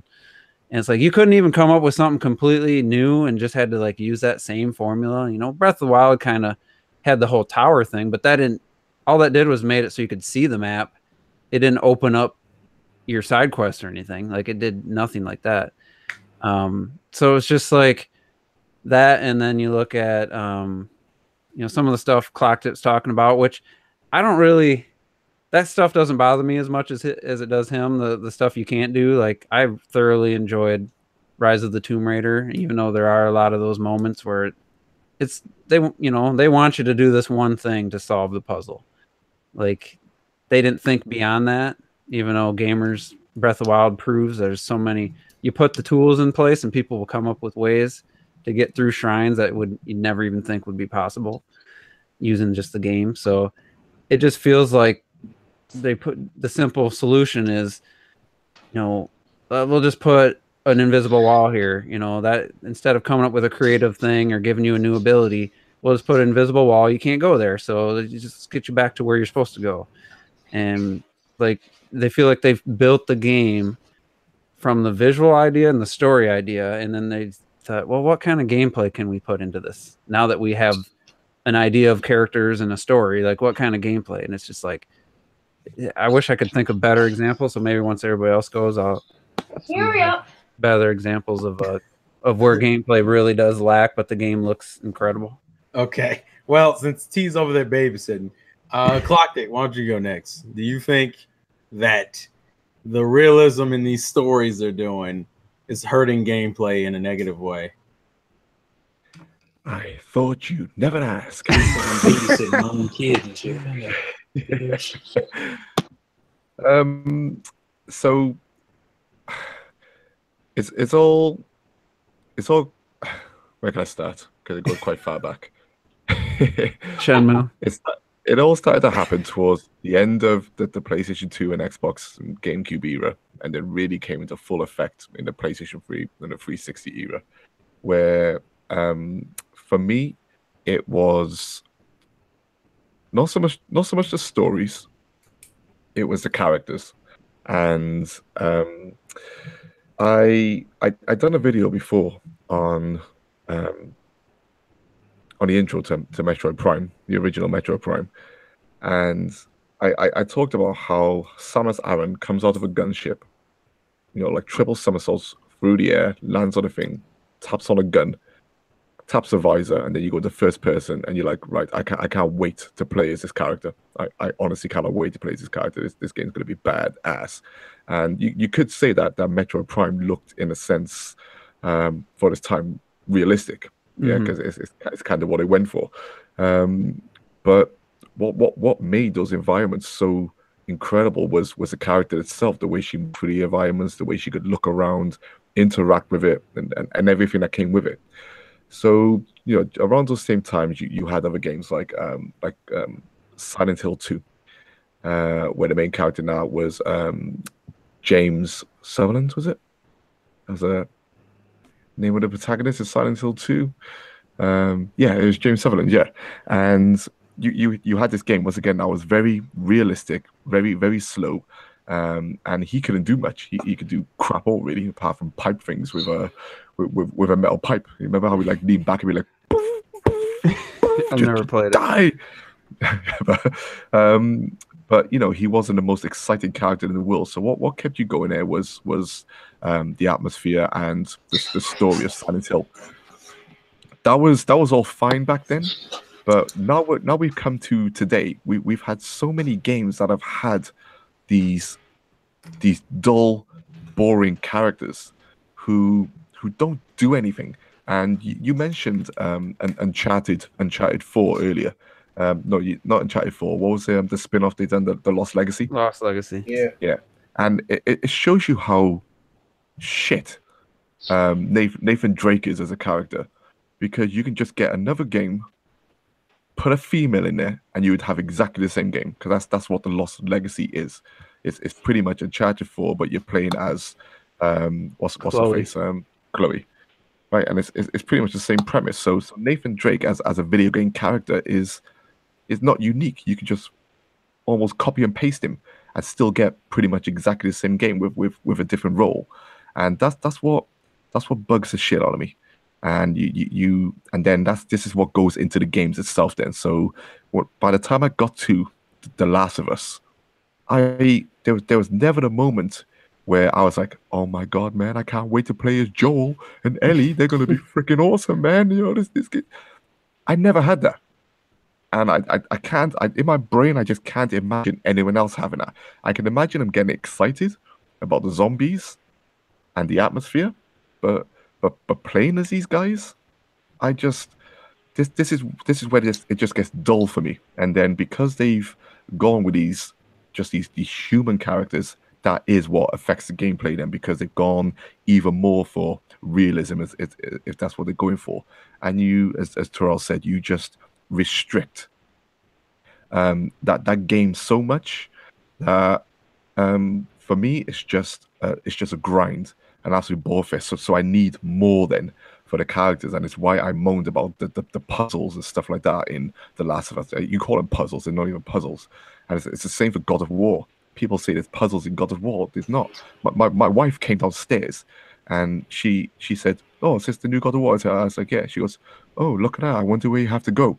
And she literally stood there for 2 seconds and saw the glowing symbols and all the rocks that you can jump on all this shit you can interact with, all the golden ropes. She's like, oh, I wonder if you have to climb that golden shining rope over there. I'm like, yeah, this is what you have to do, and that's what makes it boring for me, because even though Kratos can be, he could be an absolute incredible character to play, which is why I lament when he's not like able to just pick up boulders and launch them just like he does in the cutscenes, or punch a tree down and use the log to swing around to knock over multiple enemies.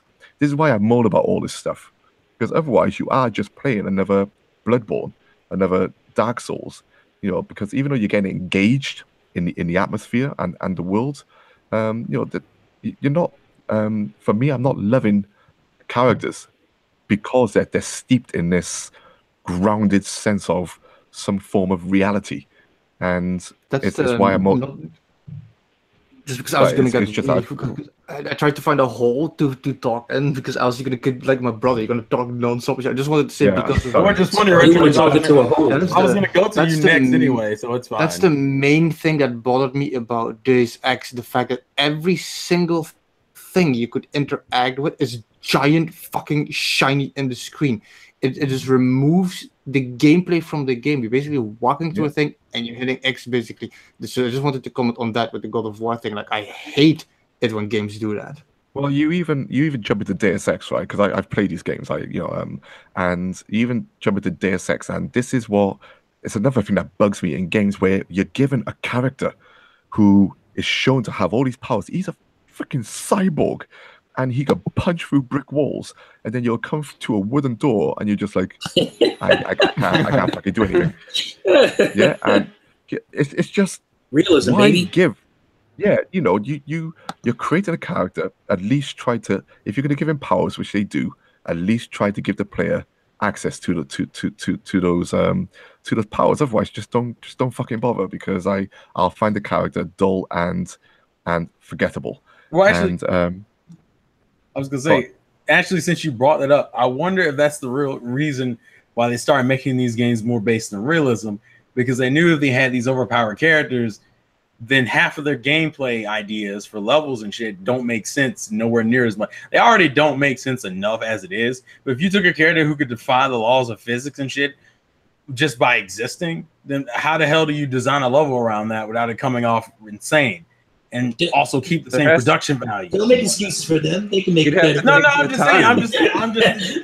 That's just my theory as to why maybe they've been doing, at least Sony specifically has been doing a lot more grounded games, quote unquote, because maybe you can't have that same level of graphical fidelity and also do all this insane shit. So the trade-off is, well, let's make it a grounded, realistic character and make it like a 13-hour movie, in exchange that your character still can't do basic shit like climb a wall or climb up a rope. But it's only because it's all so recent. But it was back then. It was fine. You could play the first flashback, and Conrad would, you'd run and jump realistically and stuff. It was all fine back then. These were new experiences. Okay, and you jump into the 3D era for the first time, and it just evolves a bit. But now there is, for the most part, it just feels like it's just that's all there is when you go outside of Nintendo. And yeah, that's exaggerated a little bit. You look at Gravity Rush. Gravity Rush 2 is, I want more of that from Sony. Yeah, I want more of those characters, more creativity. Yeah, creativity, because that's what they do with that character, with the main character in Gravity Rush 2. They give it the gravity stuff. And they don't mess around. The player can do whatever it wants. You go into a bustling town, activate the gravity, and everything just around it in a vicinity rises up for fun gameplay purposes. It doesn't do anything. There's no point in you launching just the casual pedestrians in the town because you're not fighting them. But you can. It's just because the mechanic is there. Yeah, they let you do it. You have fun playing that character. I love flying around. But do I have fun picking fucking mushrooms or whatever with I tell you what game gets realism and video games just right for me, and I know a lot of people don't like these games, but it's the Metal Gear series. The Metal Gear series has a level of realism it tries to go for, but then it has a level of goofiness. Yeah, Snake can run and dive roll and stuff. He can hide around the cardboard boxes, hide in lockers and all this stuff. And you're gonna have different opinions on whether you like Metal Gear or not. And I will argue it wasn't until Metal Gear Solid 5 where they actually got the controls right. But that's the borderline for me. That's as much in terms of realism and character fun that I want. If you go beyond those where it's just too realism, I get bored shitless now. It's been too many years. That's the thing. Like, the more realistic, then the less, fantasy stuff or video gamey stuff they put in there. Well, I honestly think it's just a matter of, here's our budget. We know we want this game to be stand out visually. We know we want cinematics that are top notch. I think there's just time and money is not spent on the gameplay, like designers, and I think it's just like I always said about Uncharted. After I played 2, I was like, wow, this is overrated. Then I played 4 and I was like, well, they improved the controls. If they just took 20% of their effort away from cinematics and skin, textures, and put that towards coming up with clever gameplay and level design, that could be a top tier franchise for me. So you think it's more of a mismanaged of priorities? Yeah, I just think, you can't have, not too many studios are going to put that much money into both the visuals and the gameplay mechanics. And like, we know the Uncharted or the Ubisoft, they had 900 people working on Assassin's Creed, and you get interviews from people after they left, and it was just like, here's your work. And I think Nintendo actually was accused of this recently. Like, here's your work, just program this and get it done. This game's gonna come out. And somebody actually said that about Nintendo, where it's like no fun. You go to work, they give you what needs to get done, and when you got to do it, you just sit there and program. So I don't know. Are you talking? You could look at realistic as far as the being realistic, or the textures being realistic. I'm more talking about the story is told and the gameplay has to be a certain way to keep immersion. Like a lot of people, because it was going to go into like a slightly spin-off question, which was, does it matter that in a game that's about the lives and deaths of humans, that your character in the gameplay can do ridiculous shit like jump over like giant bits of land? Like, does that kill your immersion from a narrative standpoint? Because I think that's go ahead.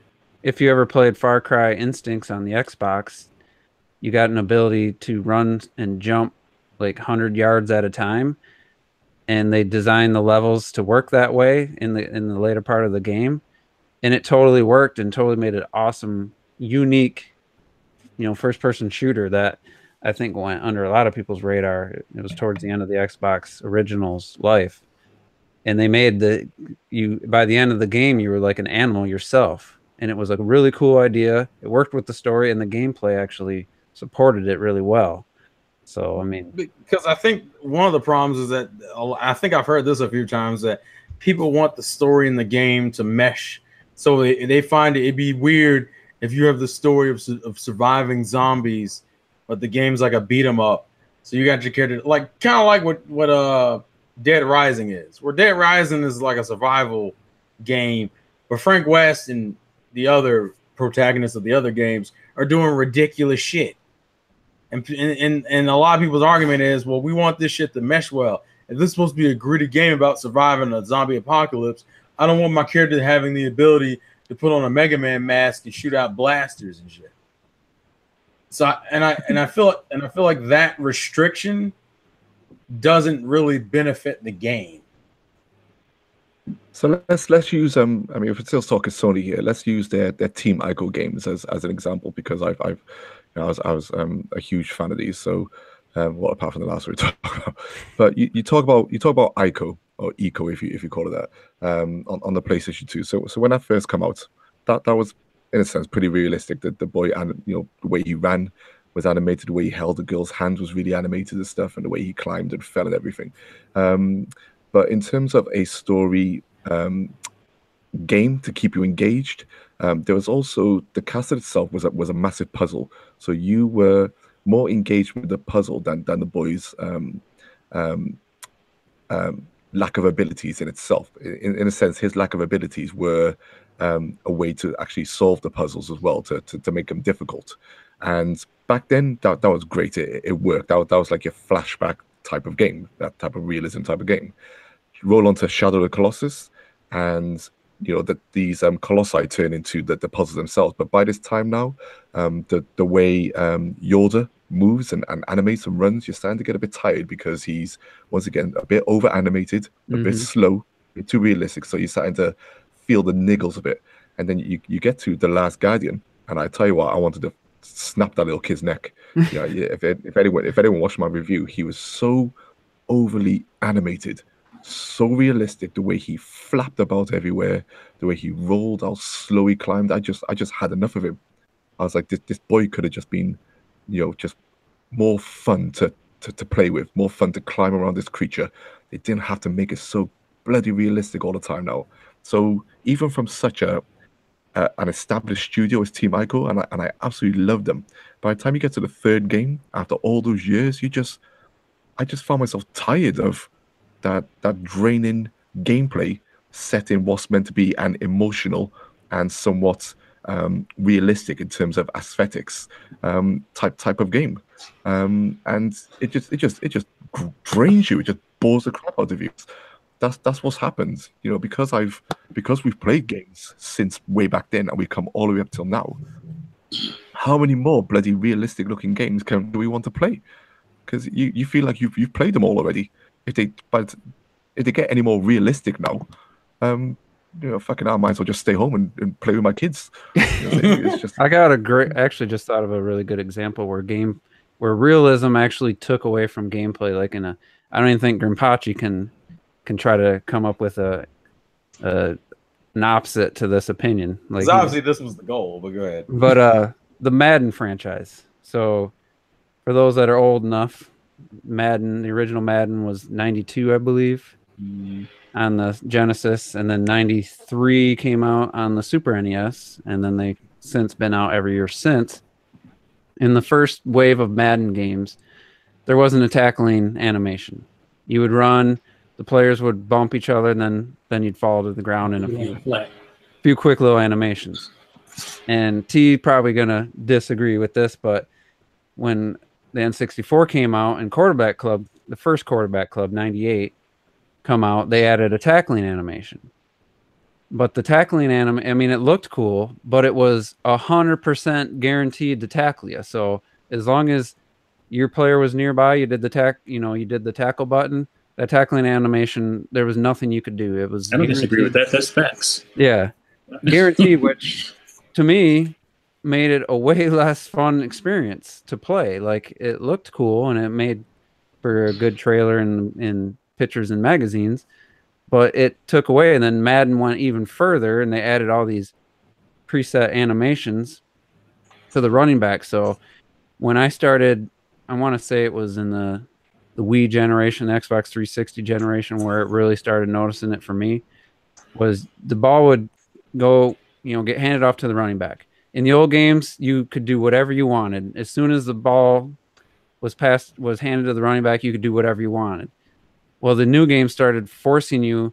The play was run to the left, so I could hold to the right the whole time, and it took about 2 seconds of animations to happen before I could actually run to the right. And so that actually, the realism and adding all these animations actually took away from your ability to control the player. And I could see the right side was wide open, but I had to wait for this animation. And as soon as the animation ended, I was getting tackled because there was a guy coming from that side. And it was just that's when I stopped playing Madden. They try to make it look so real that they took away my ability to control the player the way I want, which would probably look weird with all realistic looking graphics now.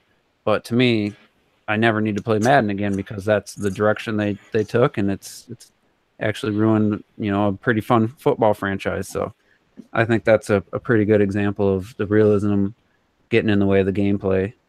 So I tell you, when I stopped playing Madden, when I played Mutant League Football, that's a better American football game from EA back in the day. Yeah, love those games.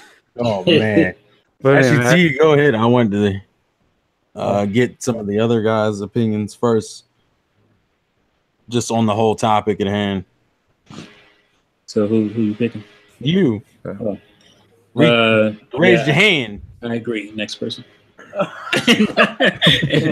Like, I'll just try to get it out quickly. Basically, for me, it's just like the main thing is that off the bat, and I've seen a bunch of like behind the scenes about canceled games or games and in production and whatnot, and they talk about the release date and the release window and when they want these games out. Well, when you have games that are like focused on visuals, and you have these crunch time, dates that stuff wants to come out. I was watching one recently on like the Bionicles game that I think was like Did You Know Gaming or something, and it's just like you see these companies, all they try to do, we got to get the game out for the holidays, we got to get the game out for Christmas, and so when you have situations like that where there's release windows or release dates, and you have to choose between two things, gameplay and graphics, because that's a choice, because getting those pristine visuals, it takes time, and it takes a lot more time, I think, than coming up with some like a cool gameplay mechanic. But the fact is that the visuals you can't really explain a gameplay mechanic as quickly as you can. But look how pretty that shit looks, like that's the competition that gameplay will never win. So gameplay or visuals will always trump it because of that. And the fact that, the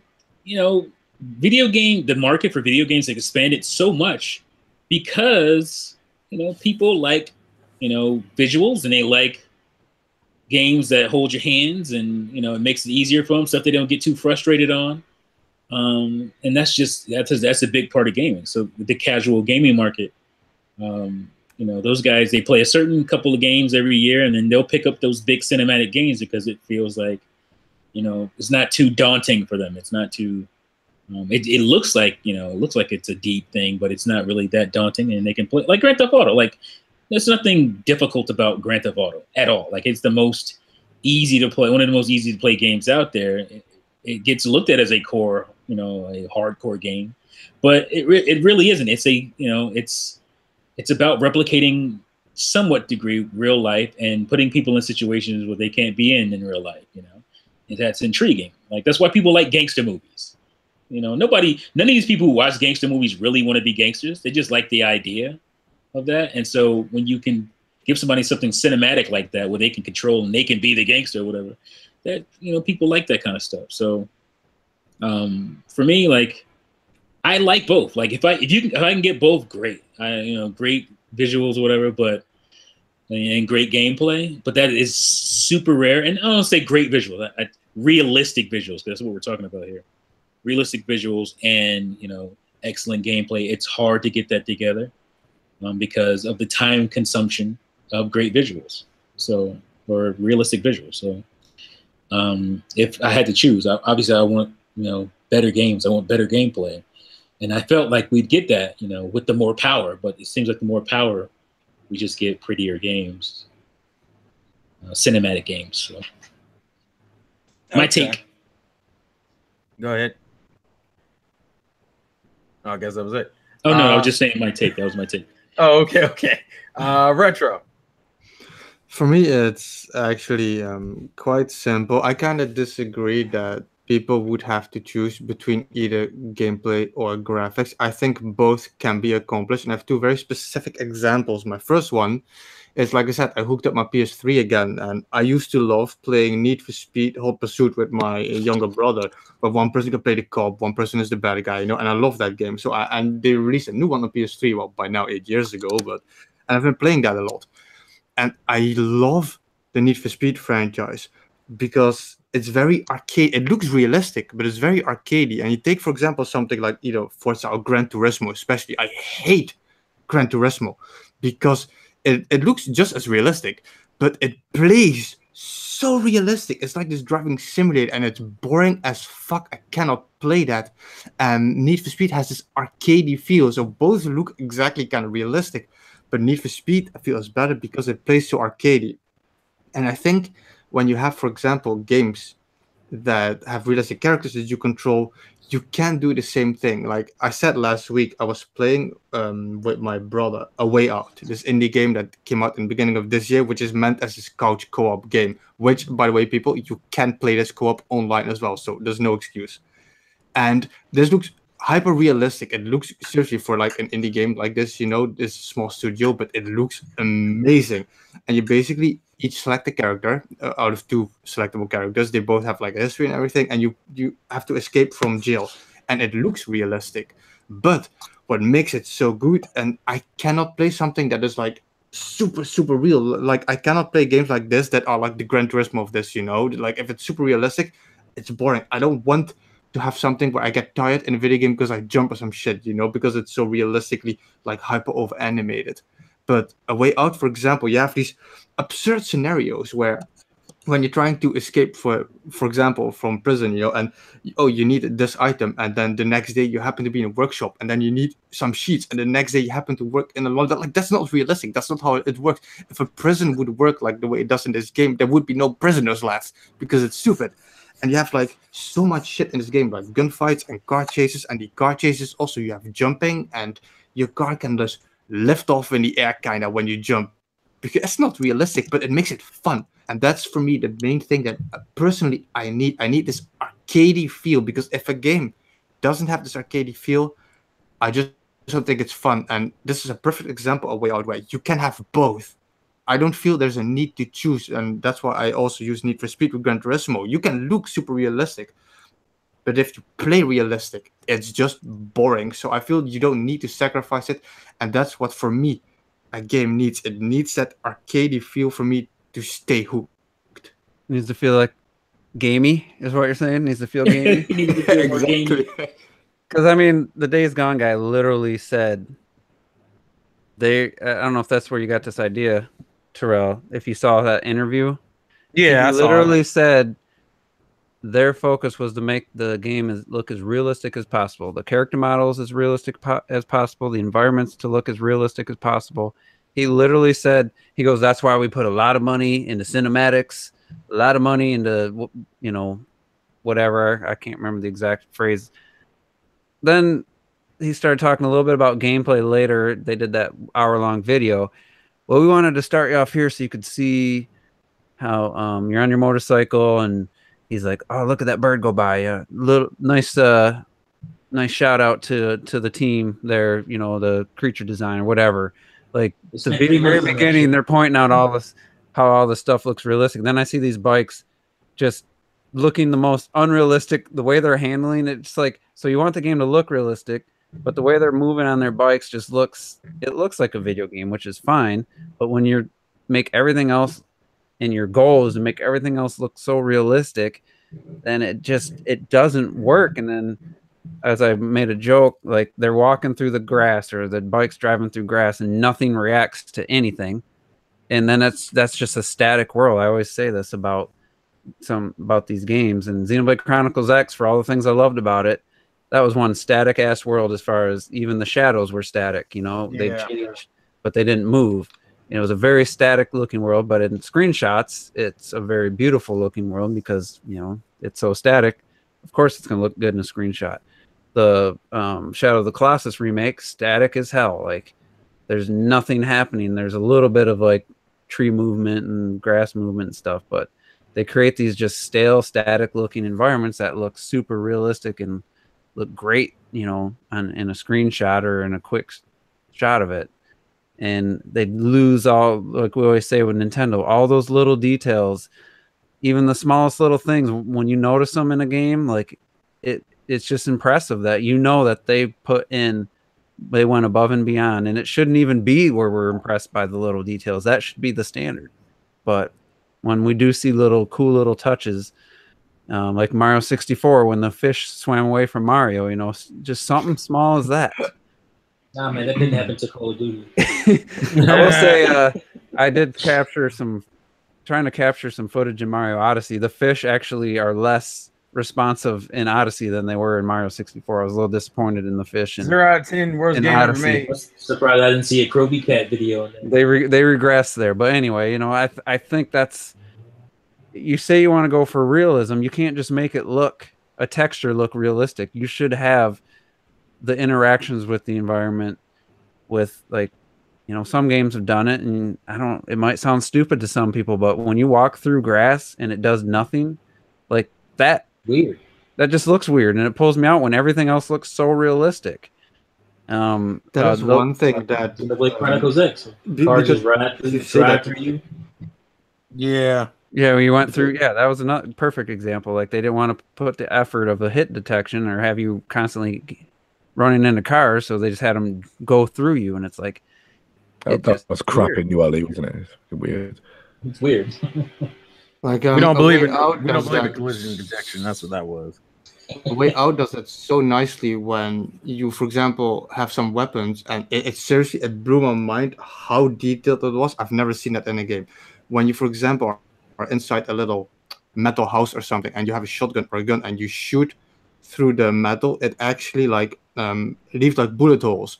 If you have a house that's made of wood, you can shoot the planks off the fucking house. You can shoot everything. Like if you have glass, for example, it's not like you shoot like in GoldenEye and the glass explodes. You know, like the edges of the glass where you aim shoots. Like you can make something that is so realistic, like that makes the world feel alive, but then still not compromise on the gameplay. And when you jump, for example, you jump a bit higher and a bit more floaty just because it's more enjoyable. Like I feel you can have a perfect coexistence of the two. Well, you can look at it. I think it really. Dark, if you remember. I was gonna say, I think it boils down to what Juice actually was implying earlier. It's about priorities, and the problem is that a lot of developers are prioritizing the cinematic feel, other than does the game play well. But does it look like a movie? But does the game play well? And I think that's the disconnect. Go ahead, T. I was just saying, gamers just don't give a shit. The problem is that not enough people care about this stuff, or at least they don't voice that they care about this stuff. Well, they care about the wrong stuff. They care about the movie experience. Right. So that's the biggest problem. And I don't think that's going to change. That's the Sony and Microsoft culture of gaming, isn't it? I mean, it's why they came in. Yeah, they brought the money in, and started developing a more of a I can't even say serious gamer. They wanted to make gaming more commercial, and how you do that is not make video games look like the old video games that we used to play, but make them look like the experiences that people get from every other medium, like movies, like the music, and stuff like that. I'm just saying, take Shenmue for example, like Shenmue 1 and 2, like those games obviously didn't age well, but I remember playing those games, not just excited about those games, but excited about like what was going to come next, because I just felt like there was so much detail in that game, for a game at that time, in that time period. Like, man, what's the 6th gen gonna bring? What's the 7th gen gonna bring? And we haven't really moved outside of the controls as far as interacting with the world. Exactly. We haven't really moved that far outside of Shenmue. Exactly that. And that's still in the era that before I said towards the end of the when I said it started getting tiring towards the end of the PlayStation 2 and then moving into the PS3 and so forth. Mm-hmm. The Dreamcast era was still that fresh 3D era where everything felt possible. Yeah. Everything was being pushed to the max, and Shenmue was pushed to the goddamn max. And Ryo Hazuki wasn't a boring character. Yeah, he was walking around town and look at the stuff, but you can still do bloody kung fu. There was still all the fun at the time, brand new quick time events and all that stuff. It still had character you wanted to play as, and he was capable of doing so much in that game world. It's just I kind of see the opposite. That's one of the things that turned me off about Shenmue was now I'm driving a forklift, doing a day job, and the kung fu to me felt more like quick time events than a whole lot of actual control. Well,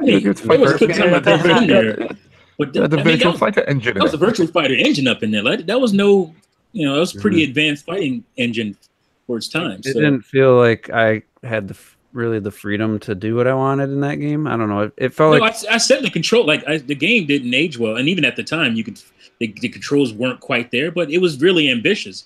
Yeah, no, but I'm saying like doing like mundane tasks, like I'm a real person with a job, like that wasn't fun to me. Like that turned me off, and that's kind of me feeling like, yeah, they want to create this real world. Well, now you got to get a job and you got to drive a high-low and do, I don't know. That to me crossed the line, and I never couldn't really get into the game. You had forklift truck drive racing every morning. You got a little trophy.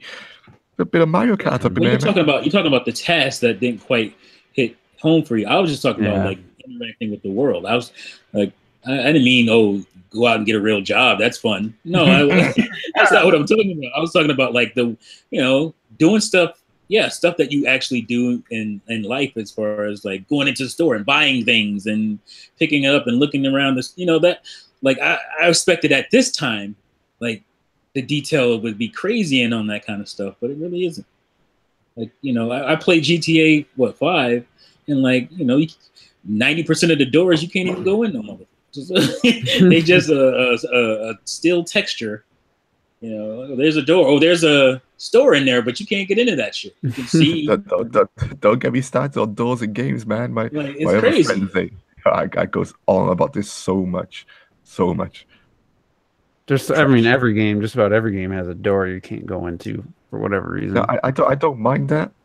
I'll quickly go into this. I don't mind that as long as they confirm to you that you can't get through that door. Yeah, if it's just a blank texture on the wall, I'm just running against it. I hate that shit.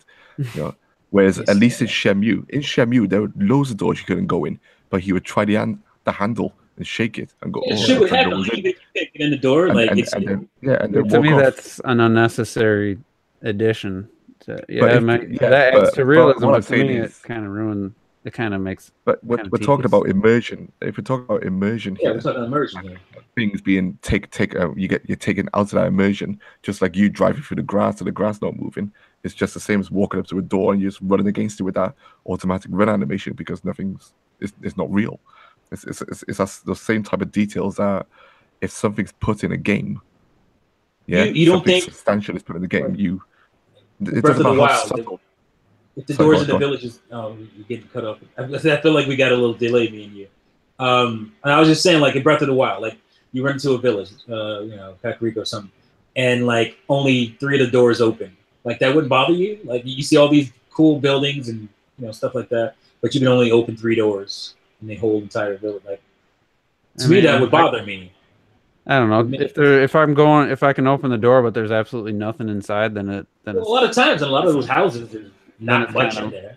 And that's pretty much Deus Ex as well. That's what Deus Ex does. There's loads of doors closed, and then the ones that they do let you in sometimes, there's crap all in there.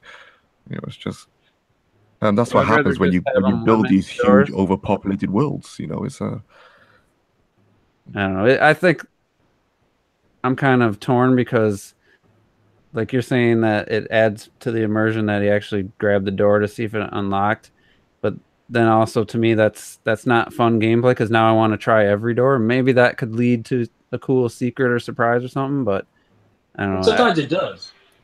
Yeah, a lot of times stuff like that, they intended to have something happen, but due to time restraints, they couldn't.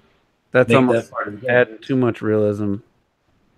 Yeah, but also, okay, as another example, also in Deus Ex, there are also a lot of doors that literally just have a red light on the handle, so it's locked, right? Mm-hmm. And then those are ones I just didn't bother checking. But then, like I said, there were a wealth of other doors that didn't have those locks on them. They look like doors. You go up to them, and then they're not. It's just for me. I just need something to say. For example, an example I have that is kind of similar to that is I absolutely love Morrowind, and I do love Skyrim as well, but a lot less for several reasons. And one of the reasons is in Skyrim, I love these games because you can explore everything, you examine everything, but in Morrowind, you look into a chest or a vase or whatever, or vase, and you look at shit and you see or a basket or a key, and you see if there's something in there, and if there's not, then there's nothing in there. But in Skyrim, it tells you always beforehand if something is empty, and that bothers the shit out of me because your character cannot know if it's empty if you haven't looked at it. Like, it states everything that is empty, and I'm a psycho, so of course, like, I have this OCD shit. I still have to check if it's actually empty. But I don't like it that it says that it's empty. It makes no sense that it tells me that it's empty when I haven't looked in it. And it's one of those things where, yeah, I'd rather check in everything. For example, you don't have to check in it, but at least give me the option to explore it for myself. Right. And Okay. just real quick, that Nintendo Everything article you linked, every time I click on a video, it takes me some spam. Yeah, I just linked you just the video. Yeah, A second ago. fucking Just to Nintendo Everything. to skip all that. Yeah, I think we've gone for like 2 hours now. I don't really. Do we really want to do final thoughts? I don't really think there's a point right now. There's nothing really amazing to talk It's up about. to the host. It's up to the host. I guess at this point, I want to keep my anime pictures up as long as I can. Right now, I'm trying to take in this moment. So real quick, final thoughts. We're gonna start with Robert so we can get the insanity out of the way. Robert, final thoughts, because you didn't really say much, so we need to hear your voice again. Oh well, listen, realism, it's life. What are you gonna do, man? Shit happens, so stick to rapping. But Get him. but God, I'm super excited. Like, I genuinely am very, very excited for Runner 3. Like, it's the most realistic game that's coming out this year. So I'm very excited for it. Oh my goodness. I can't wait. And there's other actually I think it's this Thursday or this Friday that Yonder game actually does come out. So we'll see how that is. I don't know how it'll be. I don't know if I'll pick it up day one, but like, it looks like it could be That's fun. an interesting, like, isn't that kind of an open world kind of like? Yeah. I can't quite figure out what My the physical copy got delayed a week, bastards. Oh Mail yeah, from that- wait, yeah. Physical copy comes out in like June or something, right? Yeah. Oh, so yeah, then I'm actually gonna wait for June. That's true. I'll wait for June. Jesus. What? Why is my... All right, you go to me next. No, because you're not the host. Retro, you go next. Okay, I'll keep it Tell me what short the and- fuck to do. I'll just keep it short and simple. Like I said, the last game I played was this afternoon with my brother, A Way Out, and we finished it. And it is, I swear, you have to find a friend in another world or in your fucking house to play that shit with. It is in my top 5 greatest gaming finales ever. You have to play this game. It is just so fucking good.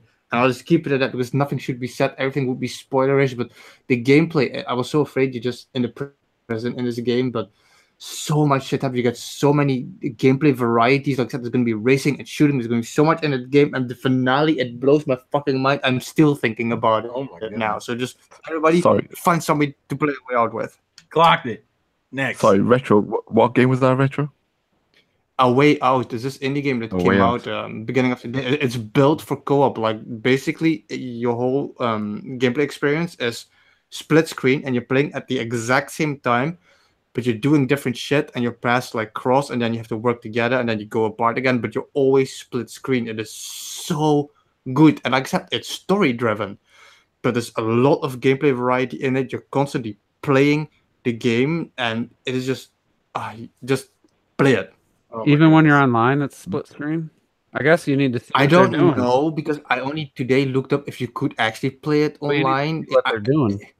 The other Like, I assume it is still split screen because you have to kind of see what the other person is doing. Like, if there's a conversation, there could be details you need, and the specific moment. If you're both running, you have to be able to time specific things where you meet up again. So I'm assuming even if you play online, it's split screen and specific moments. Like if a story, if a cutscene comes, like the screen fades to one side. So I assume online is going to be the exact same thing. And people, if you want to play it online, you only one person needs to have the copy of the game for you to play it online Oh, together. Oh, that's cool. All right, Collective, Sounds final good, thoughts.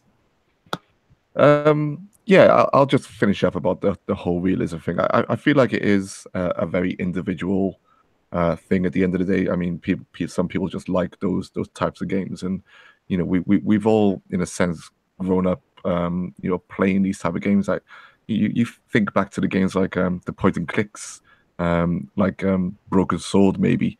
You know, even though it had that animated type of look, it's still a very generic character, George Stobart, and you know, you get engaged by other things. But it's just for me today now. I think I'm just tired of it. I need something else. I need more of a grip, you know, when it comes to it.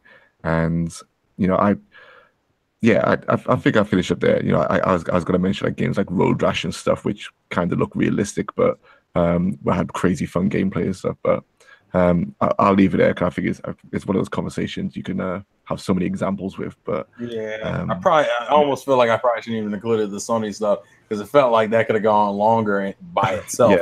Yeah. I wasn't sure, so I threw it in just in case.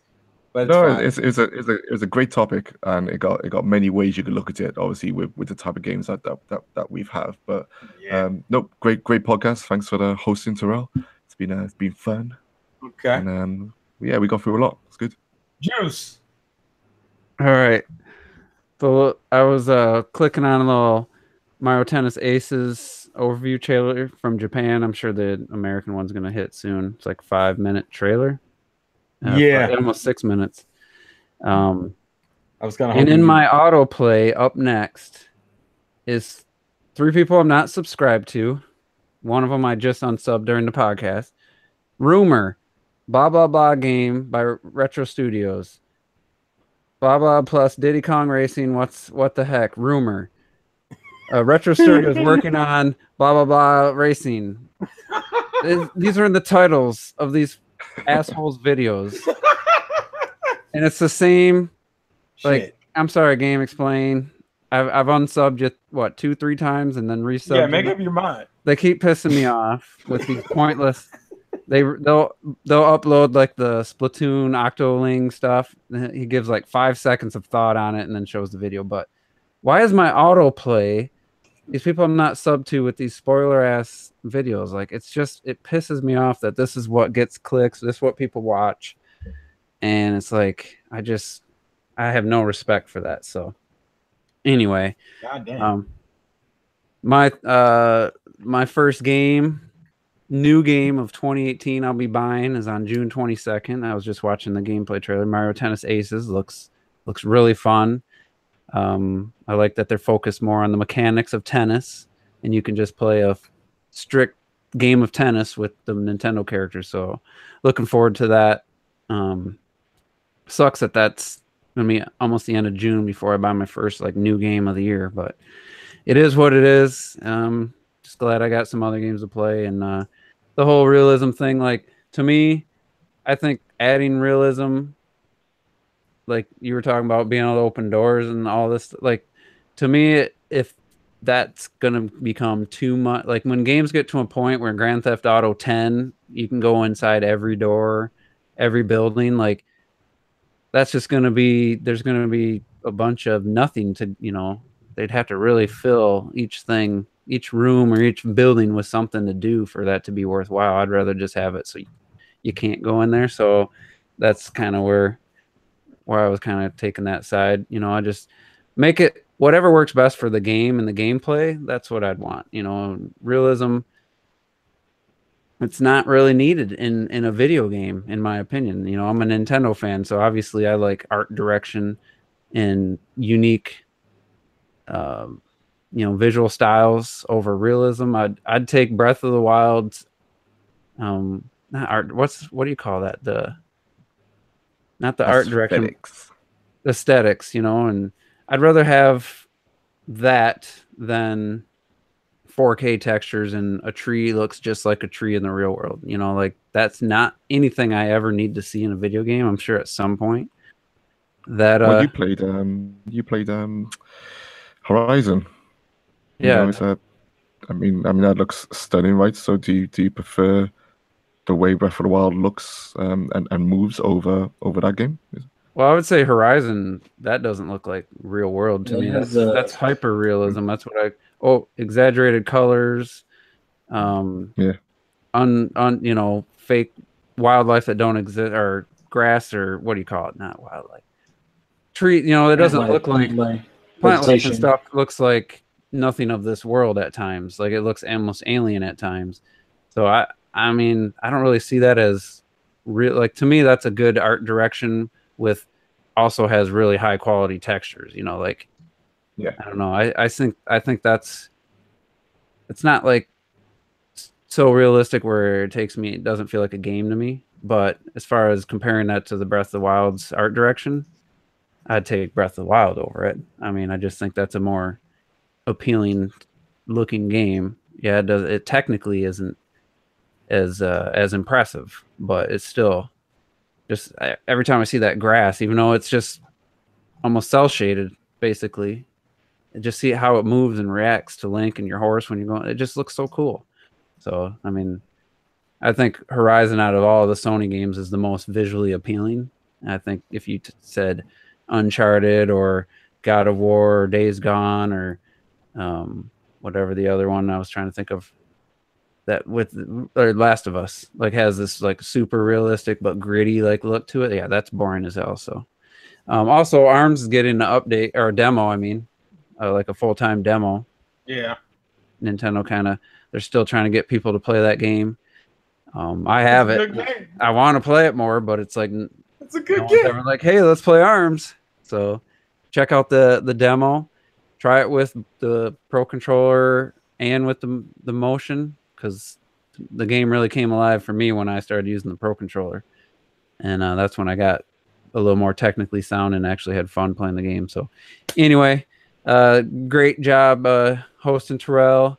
And you never know with the topics. You know, you could think one's going to be 5 minutes and it turns into a 45-minute discussion. So that's the job of hosting, that you can never predict what topics are going to like have organic discussions and which ones you're going to have to like try to force people to talk about. So yeah, it's just a lot of guessing. Yeah, so I guess we'll have we're going to start our E3 stuff, so we'll have to see if anybody wants to host, you know, that these ones are going to kind of be formulaic, I guess, what we usually do. So it'll be less about a new host having some new topics. It's going to be pretty similar. So maybe I'll just do the normal thing for those, and then we'll discuss it off air though. But yeah. And I guess finally, good podcast. Right? Nintendo fools. Hey, you just go throw T under the bus. I'm gonna let him do his own outro. Fuck you. Life's the game, baby. Wow, T, do your outro. Yes,